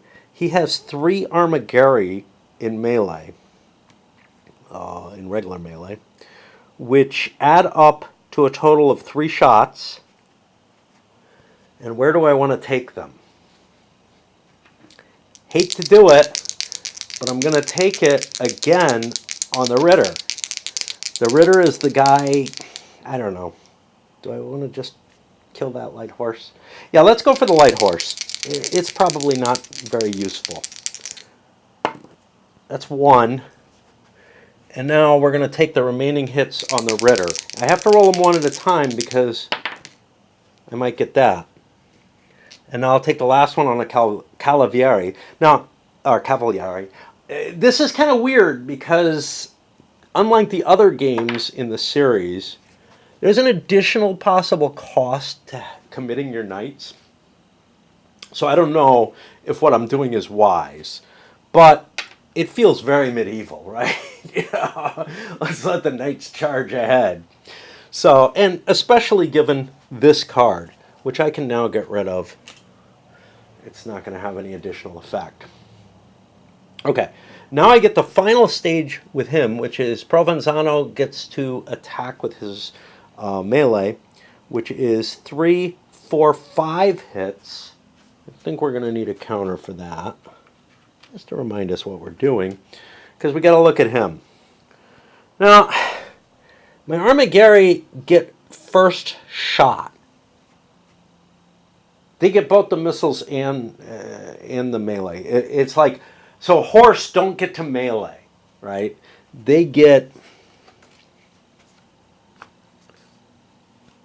it goes first archery steps, then horse, then foot melee.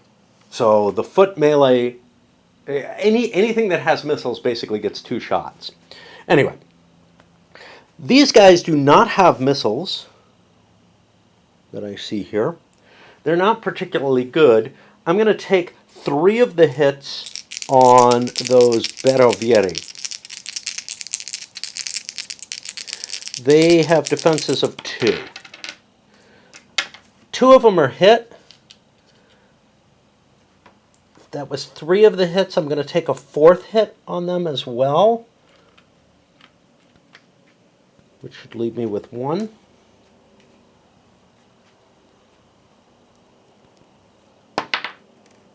He also saves. I'll take the final hit on them. All right, and he's gone.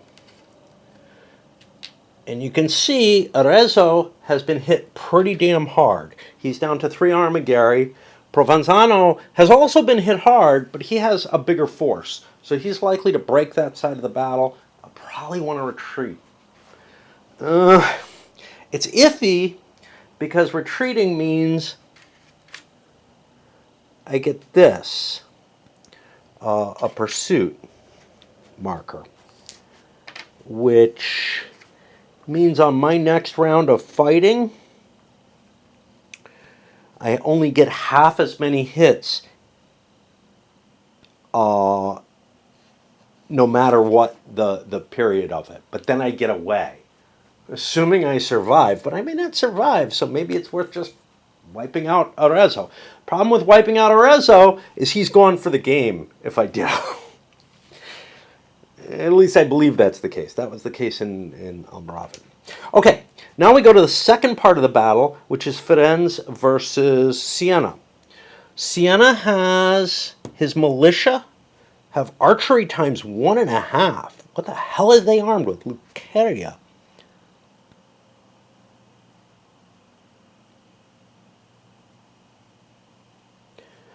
That sounds impressive. I want to look up and see what the hell that is. Composite bow archers. Wow.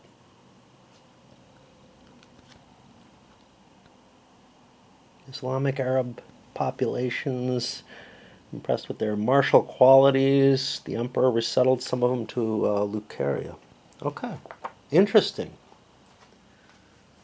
Didn't know anybody was using such impressive stuff. Okay, but Ferenz gets to go first. He's got the Feditori, which is going to affect his Cavalieri. First, he gets missile fire. He has none. He has nothing that helps him. We go over here. Sienna has these Lucaria. Oh, it even says right here, composite bow archers. Why can't I read? So up to 3 of his have 1.5. That means I'm doing 3 hits over on Firenze. Let's put it on this side so I remember what I'm doing, I guess. I don't know. What do I want to take there? Well, I don't want to take the horses. I'm going to take it, I think, on men-at-arms, because the only other thing I have are militia. Now, militia are shittier than men-at-arms with 1 to 3 versus 1 to 2. So I'm going to roll all 3 at once and just declare I'm doing all 3 of them on the men-at-arms. I could do them one at a time if I want it. 2 of the men-at-arms are routed from the field. That's missile. Now it's horse. Well, now, first 2 rounds, the Feditori, Vanguard Knights. That's 1, 2, 3, 6 melee strike, plus a light horse, brings it up to 7. Something's only allowed to hit 6 times per round, but I think that's only in siege battle. Let me stop and check that. And let me check my battery because it's not charging. My way of checking a rule like this that I remember, I briefly look in the battle rules, but I don't think it's there. So what I find is each hit on each side of a storm adds no more than 6 hits. So that's what we're looking at here. So what are we looking at now? We were looking at 7 hits. That's a lot. Coming in on Sienna. Now, I've fired my missiles, and what's more is I have men-at-arms. So I'm going to roll 3 of them as men-at-arms. That's 1 through 3s. This is kind of a tedious system. I'll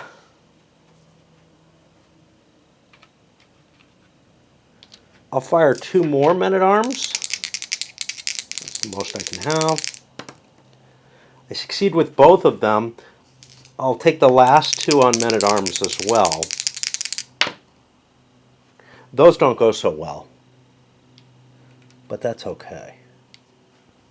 I think I got out pretty light given that I took 7 hits. I don't know. About average. Okay. So, missiles have fired. His horses have gone. I kind of wish, I don't know, there was some kind of marker to keep track of all of this because it's big. His horses get to go now. He has 1 Cavalieri and 1 light horse. That combines for a total maximum of 2 with nothing special going in my way. 2 hits against him. Now, he just did his horses. I'm going to do my Cavalieri at this point because they don't get to come around until a while. So I'll roll for 2 of them. And they both succeed, which is great for Firenze. Okay.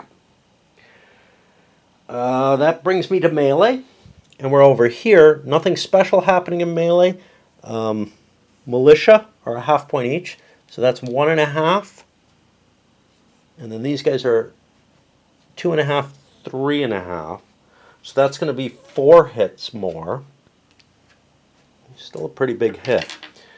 Now, my militia's just about to go, so I'm going to start picking on that Cavalieri. He's probably going to fail at some point. 1. Okay, so 2 of the hits to take him out. And I got 2 more. And this is a hard choice because I'm going to get these guys right away. Let's take a look. They're about equal, so we'll go for the men-at-arms, and we'll roll 2 dice for the men-at-arms. And I took the wrong person, didn't I? I took his cavalieri, not his. He doesn't have men-at-arms. He has a light horse. We'll go for the light horse for one of them. Yeah, that's gone. Siena looks like he's wiped out, damn near. And one more for the militia, which is also wiped out. We're in trouble. We're in a lot of trouble. Because, well, losing Siena's not that big a deal. He's a Podesta. He can come back. Okay. Forget about that. Okay, so I get to come back attack-wise. Not back on the board yet. And I only have one hit that I'm doing to Ferenz. Ferenz is going to take that on a man-at-arms because they have the best armor. But it avails him not. That's one round of combat. I thought I had it figured. I didn't. But I have to swap batteries again. When I'm doing this much video, it eats it up real fast somehow. A little mistaken. I can't pull out. I thought I could pull out just Siena. I can't. I'd have to give up the whole battle. That I definitely don't want to do. But he is not necessarily dead. Some of these forces are going to survive. So the fact that he's all routed isn't that big a deal. I could get very unlucky, is basically what it comes down to. So we go to another round of battle. This was just round 1. We're still facing the same enemies. We don't have anything we can do. We don't have any reserves or anything we can shift around and change. So we'll start on the flank again. Provenzano has no advantages at this point. Arezzo goes first. He has no missiles left. This doesn't go away just... Oh no, he does have missiles. Those are not horsemen. Those are armigeri. Yeah, so he has... I forgot about the -2 to armor. I always fucking forget that. Okay. Well, he has 3 hits coming in. And we're going to put the shittier armor in play, the armigeri, because -2 makes them equivalent to the men-at-arms. Well, remember at this time, we're not good at this. So that's 2 hits on them. Now I have to decide. I'm going to go with a man-at-arms because the cavalieri get to go again. The men-at-arms do succeed in making their armor check. It's kind of like a buckets of dice. I don't know if it's even more annoying. Like buckets of dice, the nice thing about it is you just roll bunches of hits. You know, this is almost feels like Warhammer, you know, except I'm not rolling it to hit and a saving throw, right? Okay, Provenzano comes back. He also has missiles, but he doesn't, his missile phase, he doesn't have any. Cav phase, there isn't one here, but I have a Cavalieri there. Let's use the Spanish term instead, for no apparent reason, who is a 1. Not much I can go against, just an armiger. Knock one of them out. Okay. Good enough.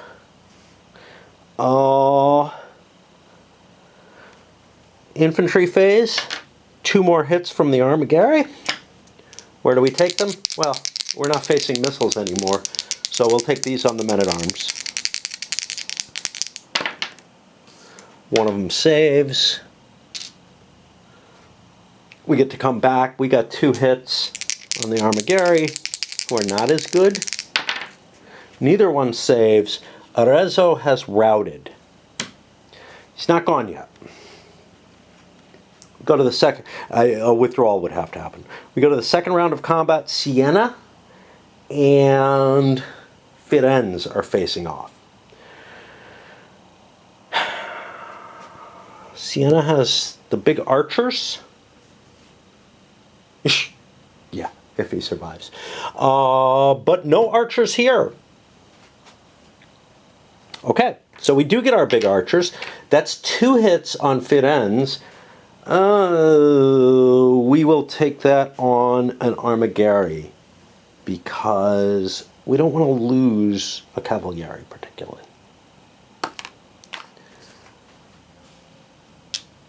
All right. Now, horse combat, Siena doesn't have any. Firenze does. He has the Fettuccini, which says that he gets 6-7 hits again.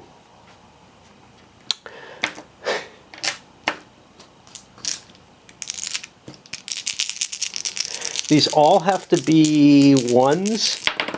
Yeah, okay. So Siena also routes.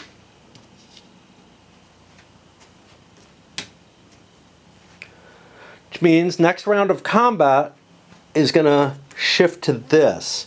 Now, Provenzano is facing Firenze. This does not look good. I could just fight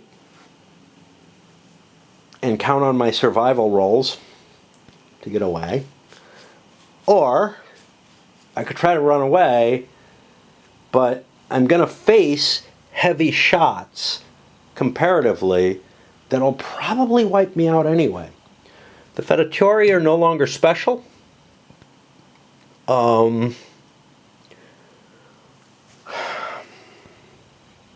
This is a hard call. I'm never good at making these kind of judgments, right? I'm not going to win the battle. If I can prevent anybody from dying, that would be good. Or from routing, that would be good.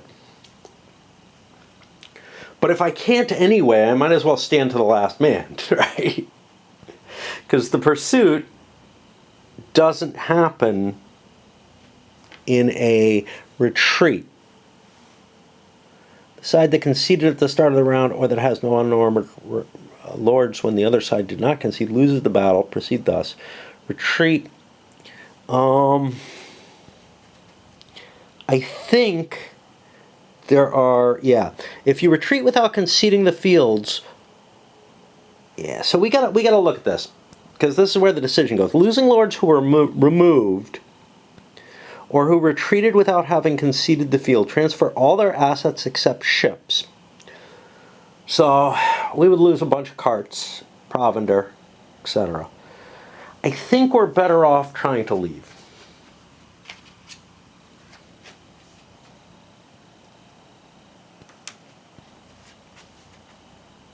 Conceding side halves its hits. Okay. So we go to the final round, which is Firenze is going to get the first swing with any missile fire. He doesn't have any. Siena does. Sorry, not Siena. Provenzano does not. So now we go to Horses. Horses, we get 3, 4, or 3.5 hits against him. We'll take it on the men-at-arms first.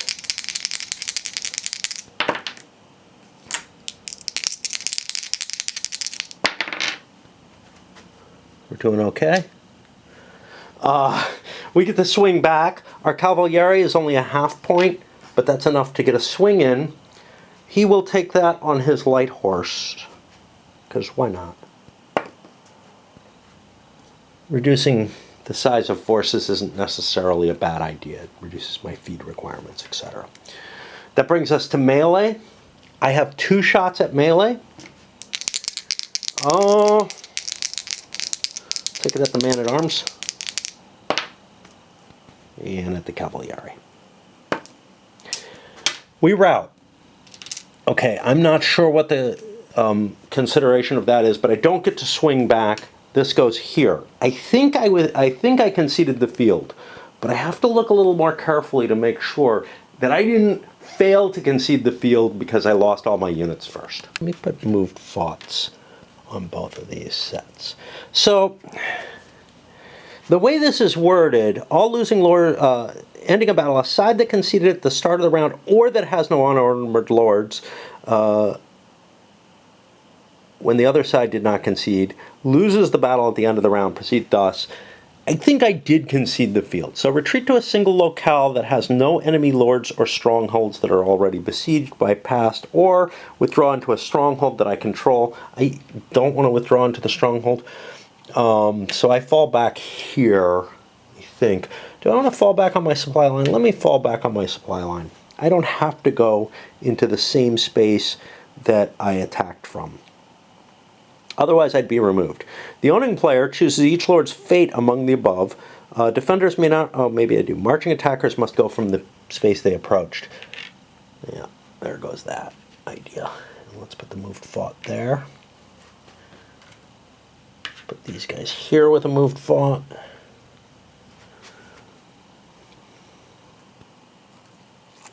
Lords may not retreat via sail. Both sides check for removal of routed forces as per 4.4.4. Okay, so we skipped spoils. Let's do spoils first. Lords on the losing side may have to immediately transfer assets to lords on the winning side. The winning player distributes them. Okay, so yeah, we have to do the removal first. So we have to jump down here. Ordering. After losing a battle, after losing lords retreat, withdraw, or are removed in a sack, both sides determine the fate of their routed units. So we roll a die for each routed unit. If they retreated without having conceded the field, they fail on anything but a 1. This is the problem. For routed units of all other lords, compare each unit's roll to its inherent armor or unarmored protection, just as we would against their normal saves, as shown on the forces. Now, I conceded the field. I did not retreat until conceding the field, so I don't suffer the worst losses. Units that roll within those ranges are no longer routed. Push them above the line on their mat. For any lord who loses all his forces in battle or storm, he's removed from the game. Knight's Quarter. Put any Cavalieri or Ritter horse unit that was removed in battle on a roll of 3 through 6 into the owner's captured knight's bat. So, I had argued that this should only be a problem for the losing side. But somebody else made an argument that, yeah, the rules don't say that, and it actually makes sense, and I'm buying that the rules don't say that. A winning lord's routed Cavalieri roll a 3 and recover. They're not captured. Cavalieri of a lord who... See, I wish they had given a winning lord's roll a 4 and don't recover. Are they captured or not? But I think they are. There doesn't appear to be... So, capture on a 3 through 6 applies to all battle, and Storm, Cavalieri, and Ritter who lose on defense all become captured, while attackers never do. Yeah, that's the special. Captured knights can return via ransom. So we have gotten our first chance to play with this. All right. So the Ritter. And the key here is if it fails and it's a 3 through 6. Now, obviously, anything that fails will be a 3 through 6 for the Ritter, so he just surrenders. He's too heavily armed. Sucks to be him. So he is a Ghibelline Knight. Gone. We've got 2 Cavalieri. They're 1 through 3. They're going to only fail on a 3 through 6. I don't know how you fail on anything other than... I don't know how you become not captured, to tell you the truth. Right? Oh, if you rout, you fail on a 1, or you fail on a 2, so you might end up surviving. You won't surrender. Gotcha. Okay. So all knights who rout will be captured by their enemy. I'm a little unhappy about this because the winner is going to lose all his knights to capture as well. It just doesn't feel appropriate. It feels like the loser should lose more knights to capture, which is why I guess I kind of misread how the rules are. Like I said, with the rule set for the other games in this series, I say you follow them strictly.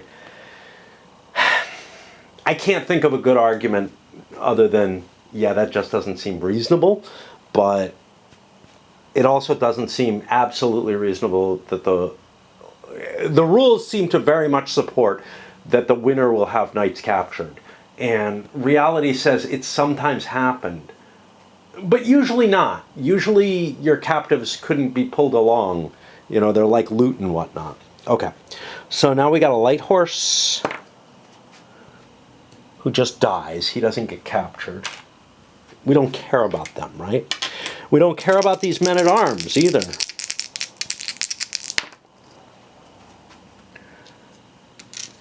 If we had wiped out everyone, Provenzano might be gone from the game. Tricky situation. Armigeri.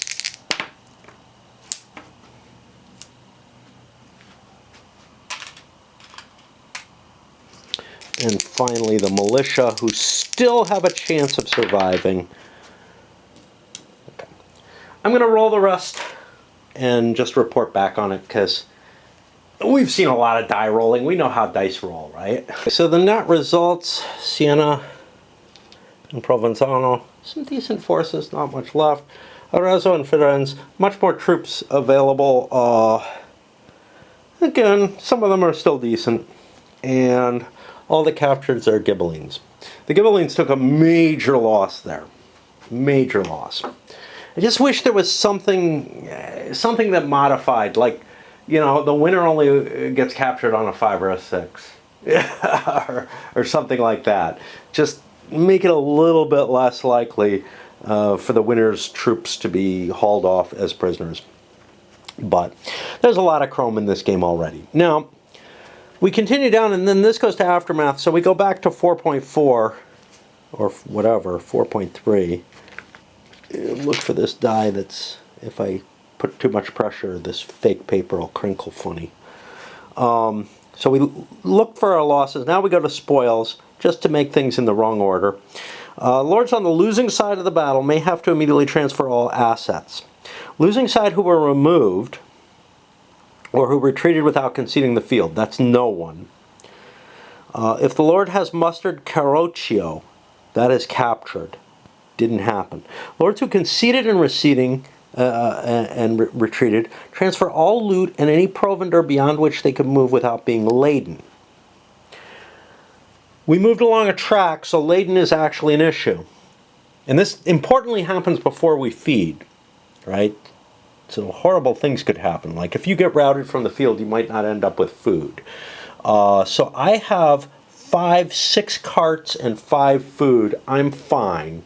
I get away safe. He doesn't lose anything, of course. The losing side rolls a die for each of their retreating lords and shifts that lord's service marker. I'll use the more wealthy die for Provenzano. Okay, so we find Provenzano. He's down 1. That's this turn. He's in trouble. And, no. I don't know who's who.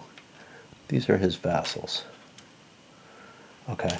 And then Siena goes down 2, which is really problematic. 1, 2. 1, 2. 1, 2. All right, we got problems. Big problems. Exception. Each lord of a side that conceded and retreated with its Carroccio shift service just 1 box left. Losing lords who withdrew into a stronghold don't shift.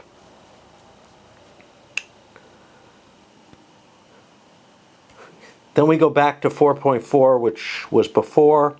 We got a problem with the shift, but let's keep going. Aftermath. After resolving spoils, losses, revolt. Revolt? Do we get a revolt? What the fuck? Okay. I'm guessing revolt would happen due only to a successful siege. So let's skip that. Although it would make sense that a big loss like this might have consequences. We'll see. But it might anyway. Conclude the battle or storm as follows. Move fought. Everybody's marked move fought. Yeah, they already are. Discard all hold events used in this battle or storm. We already did. Siege, if the combat ended creator ended a siege, no. Recovery, skip any command actions remaining on this card. Go to feed, pay, disband 4.8. At the end of each command, lords on both sides marked move or fought must feed their forces. All lords on either side, on both sides, may receive pay, and then they check for disband. All right, let's do the easy guys first. I have 2 for food that I have to eat. He has none, but he has it. Wait, that's not the case. Let's look again. I have 1, 2, 3 food that has to be eaten. Fair enough. All right. We could continue with the rest of that as well, but let's keep going. Over here, I have 2 food that has to be eaten. It both comes off of Provenzano because he has all the food. And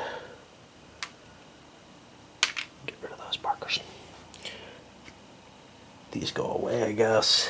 They might stick around just a little bit longer. Greed, sharing, unfed, nobody's unfed, pay and disband. Any Guelph and then Ghibelline lords may receive pay as per levy. I don't need to pay any of the Guelphs. I'm okay then. But what about the Ghibellines? They're in trouble and they have no money. So then they disband as required by service limit 3.3.1 to 3.3.2.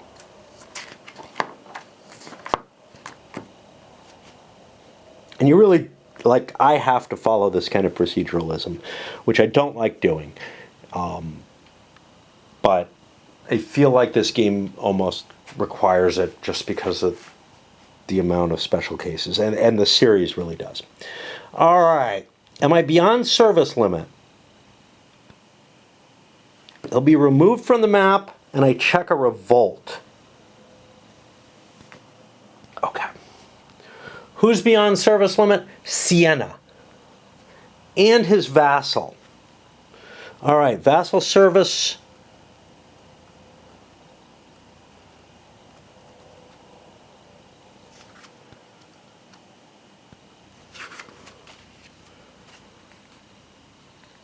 Each disband set. Put any vassal markers that are at or beyond service limit back on their mat. Yeah, okay. So unlike other games, the vassals don't disappear on their own. But they might change sides. Okay. So, Siena has to disband. And he's a Podesta, so that is not a problem, we say. This, where does this go? Goes with these. Over here or something. His troops go away. His captured troops remain a problem. And kind of for both sides, but that's beyond this scope. These go away, and I lose all my carts. He takes them with him.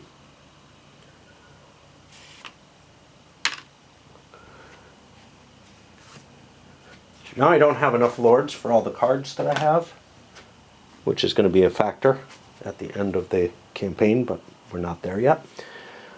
Siena goes 1, 2 in the future. I don't know what the fuck these are.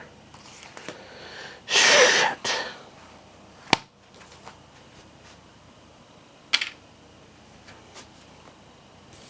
Put this here to remind me. And I look on the little player mat to see what's going on. Yeah, I don't know what the fuck they are anyway. I'm guessing they got moved down by something or another. And they're supposed to be over here. Are they both? Wavy guy is supposed to be where he is. Other guy got moved down due to revolts. Where are we?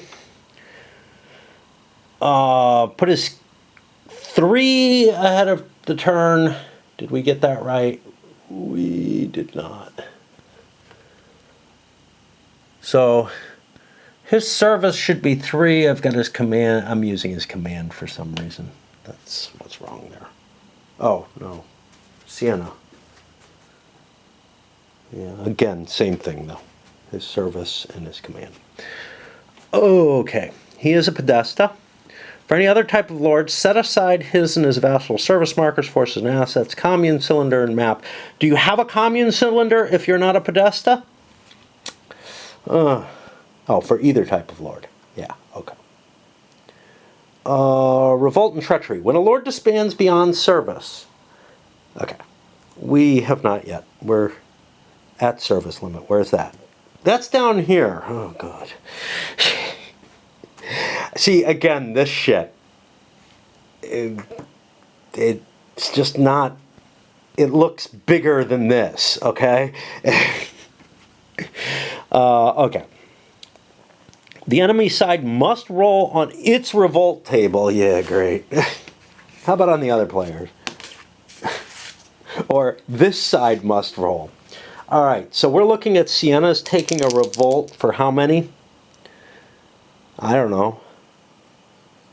Once if a regular lord, or if a Podesta 3 times, the enemy side then selects 1 treachery card to add to its command deck for disband of a regular lord, or 3 cards for a Podesta. Harsh. All right, so the Ghibellines, and they suffered big. Sorry about that speed move. I know how bad things can be. All right, we got a 6-3. That gets me this. I don't know what the fuck that means. That means something that I own is affected by this, which means I need to look at the rules and figure out what that is. Let's see how it's worded, because this is kind of interesting the way it goes. If the locale is currently enemy is... Read and cross-reference 1 purple and 1 on the revolt against the side that lost a lord or stronghold. That's clear, right? The other statements are not. When the result names a locale, it doesn't. But so I can ignore all these bullets, but then I can ignore this too, and I can ignore this too. I'm looking for what I want, right? I want the... If the locale doesn't name a locale. And if it shows an X, here, it's submission. So I can't ignore this, even though it looks like, I don't know. I don't know what it's under. It's under this. It's not under this. But I've gotten so used to ignore the really bold, impressive looking stuff. That means it's subordinate to whatever you're reading. If it shows an X over an allegiance marker, the rolling side must, if able, select a stronghold marked with an enemy allegiance that is eligible for revolt and at or adjacent to which the rolling side has a lord cylinder. The stronghold revolts. Okay. I can choose either of these. I've got this nice big siege going on, so I'm going to choose San Gimignano. So that just revolted. Now I got to find the revolt rules. Where are they? Yeah, this is not fun. That's probably this. Revolt. Revolt either adds 1 VP or removes such markers already there. It awards the side that suffered the revolt 1 to 3 calendar shifts. So this switches over. That's 2 victory points from here. And even though that's originally a Guelph area, there's still Ghibellines there, so I get 2 calendar shifts in my favor. Now, calendar shifts, where are they? That's 2.2.3. I need yet another... fuck me. I need yet another one of these to keep track of where I'm at.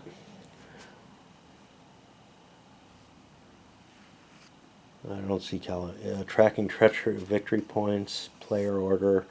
Yeah, I'm not seeing it. I think I just get to fucking... I think I get to fucking shift anything I like, which means I could shift Provenzano, but here's the problem. Provenzano is already at service limit, and I think is going away at the same time. So let's go back here. Let's put a die here to remind us. Let's go back here. At service limit. So at service limit comes after before service or beyond service limit here. But I don't think they're done consecutively. I think it's simultaneous. Lords with service markers on the same... Like, it wouldn't make sense that this guy who wants to leave has just gotten a flood of troops from this city that convinced him not to. I just don't buy it, right? So we're going to take care of this at the same time. Lords with service markers in the same turn box as the levy marker. And a Podesta. And a Podesta. So this is interesting because that was a Podesta. He actually didn't get affected by beyond service limits, right? According to this. But he does here. If he's a Podesta, the rules are here. So it's like, yeah, they have to be simultaneous. Disband but trigger no revolt or treachery and may muster again in a later levy. Put the Lord's cylinder onto the calendar, equal to the Lord's service rating, and return his forces and assets, discard his cards, set aside service marker and remaining vassal markers for possible future. So, Provenzano also disbands, but not in as big a deal.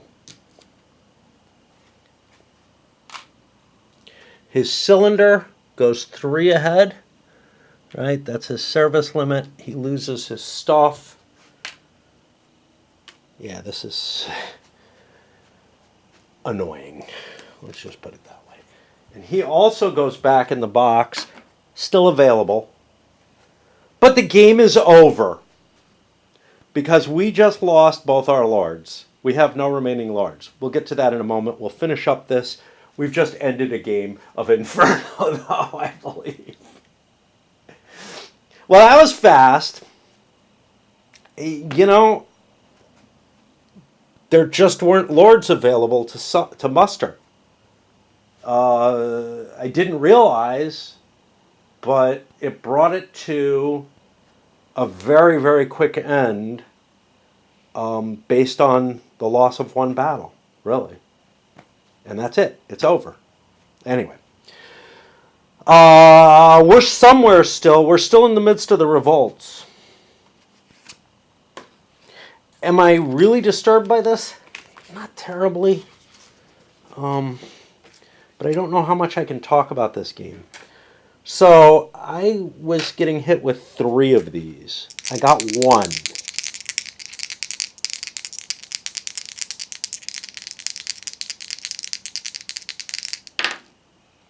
Two, Volterra.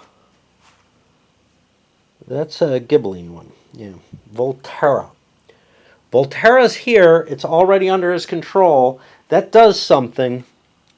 If it names one that's friendly, the rolling player must, if able, select one adjacent enemy stronghold of the same or eligible value of less value that's eligible for revolt. It revolts.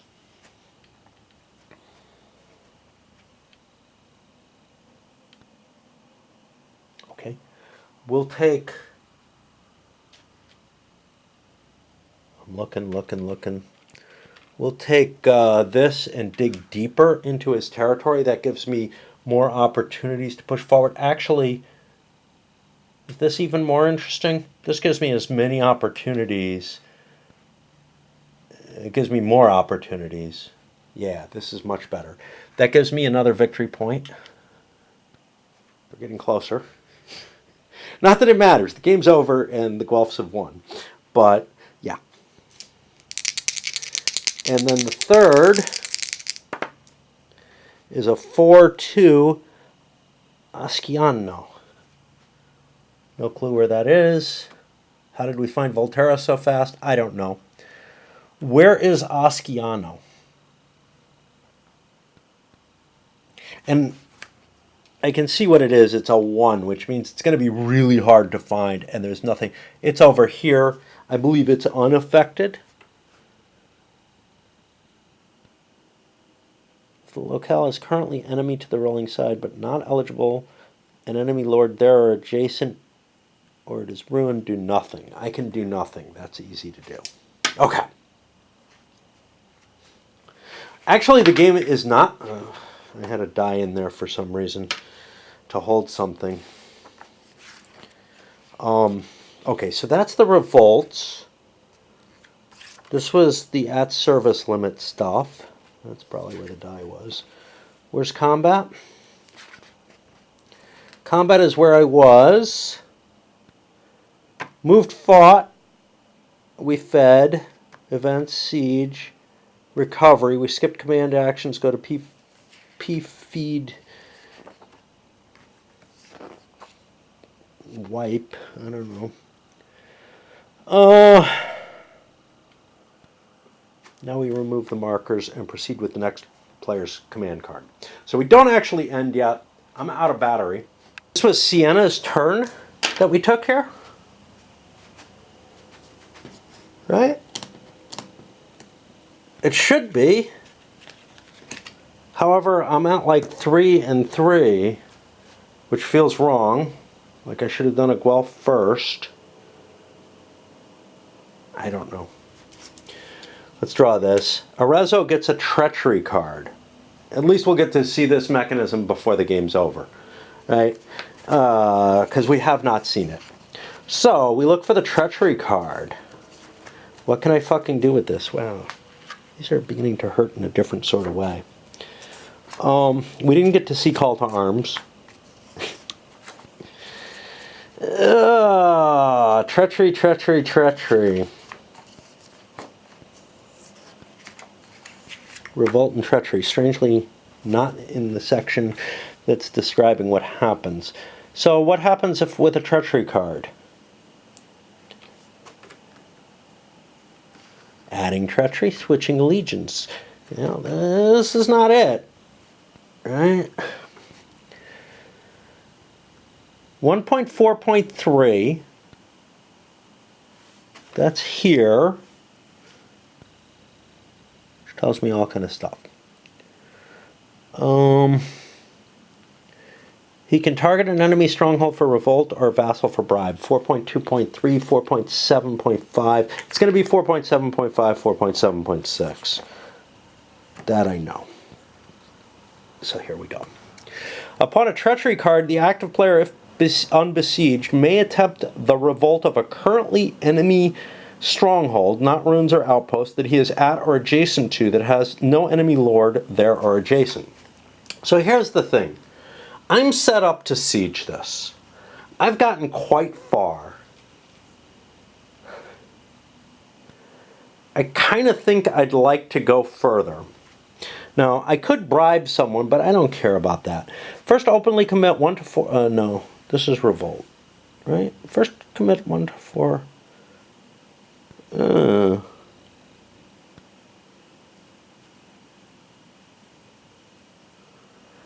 I don't want to commit any money.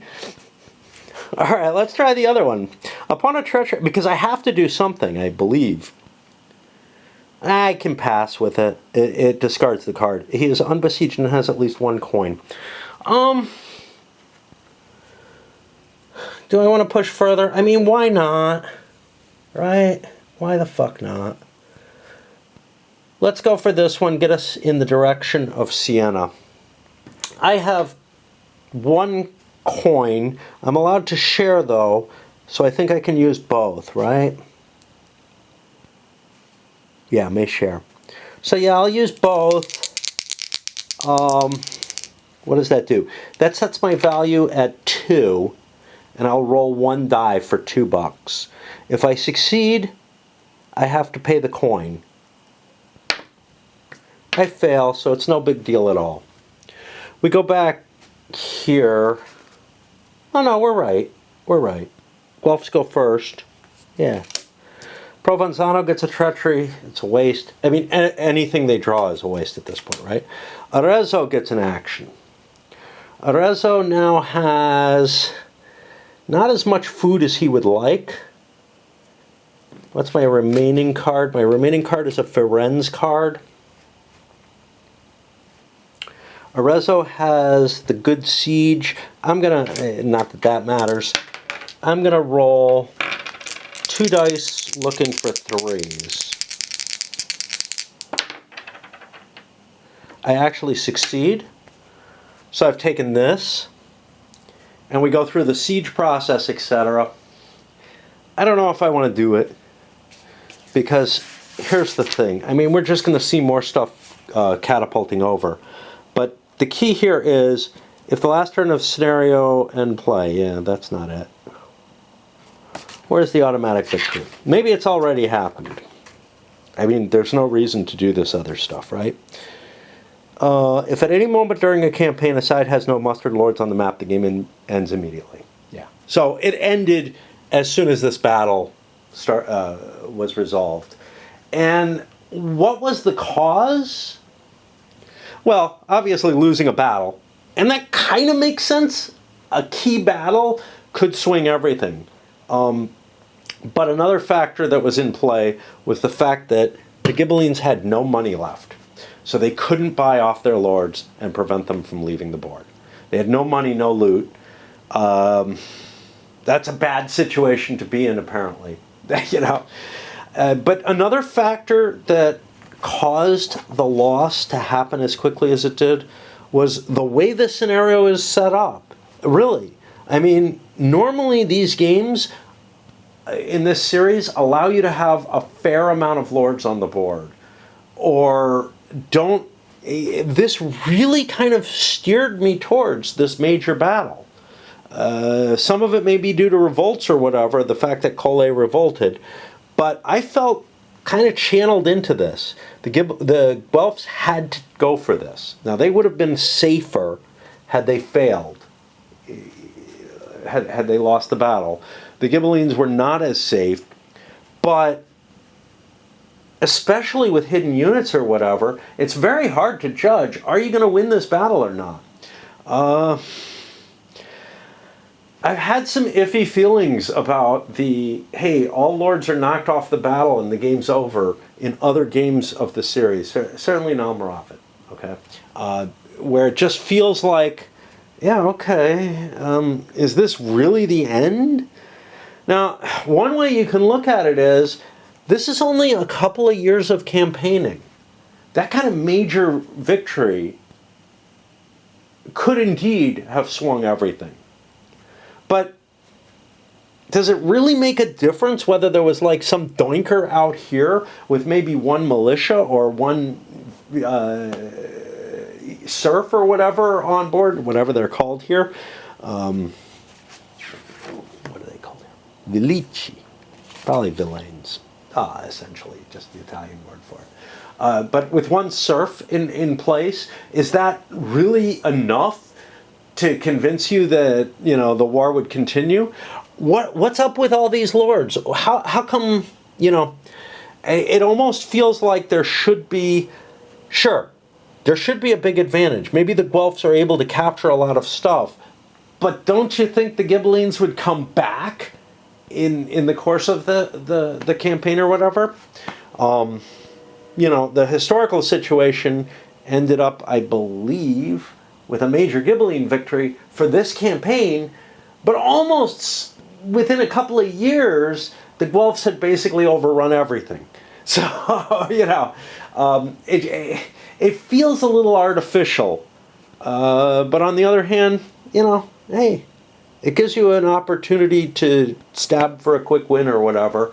I don't really feel like I did that much wrong with the Ghibellines. If they were winning the game, they were doing well, should they have not taken the high-risk option? Well, obviously on retrospect, yeah, they shouldn't have.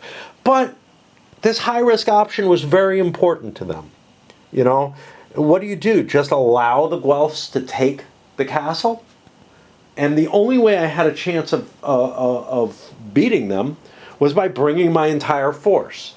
And sure, maybe I could have planned for some taxation. You know, realizing, hey, I don't have enough money. I think I did, you know, honestly. If you recall, during the levy phase, I was saying the Ghibellines have to tax because they were in trouble if they didn't. Well, I took a break and I forgot that, and I knew I was going to forget it. I remember commenting that I'm going to forget this, and I did. So yeah, that's where the error really is. The Ghibellines should have, but they were here, right? They weren't here. So they would have had to move their entire force and then do a taxation and then move in for the attacks, etc. As it stood, you know, having just played Almoravid, I'm not all that excited about playing out another one of this. It's like when, you know, I don't know, if you fuck up with a system that you've been playing a fair amount of, it just doesn't feel like you should come back and replay it because, I fucked up, man. I'm going to fuck up every game I play, right? It's just a question of how badly and where. And in this case, I found a way, and this is one of the problems with the system, to be honest, right? Is that you have to get everything so perfect.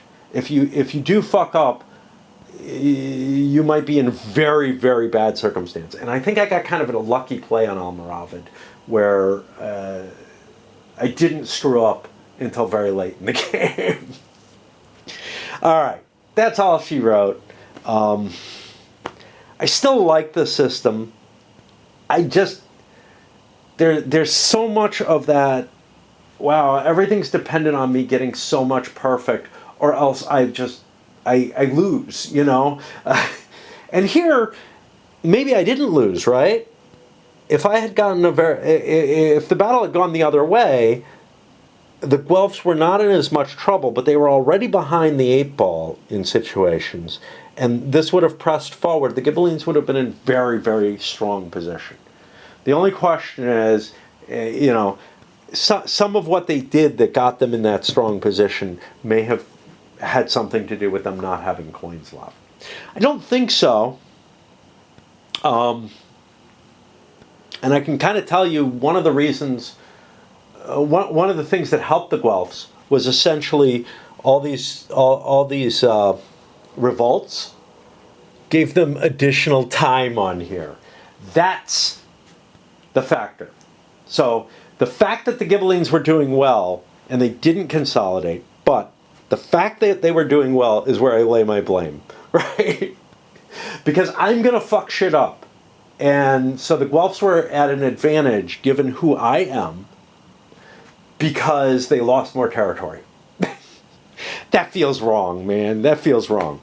But yeah, I mean, it's a matter of if you aren't perfect at planning in these games, you are going to get fucked. And it's totally different from almost any other war games I'm used to. It feels more Euro-ish, right? Although in a lot of Euros, if you fuck something major up, you're in a much worse position. It's not game over. It's, oh look, you're stuck in a game where you're like half as good as the other players, and they're going to grow geometrically and you're not. You know, you're never going to catch them. You're never going to catch them. At least here, the death was swift, right?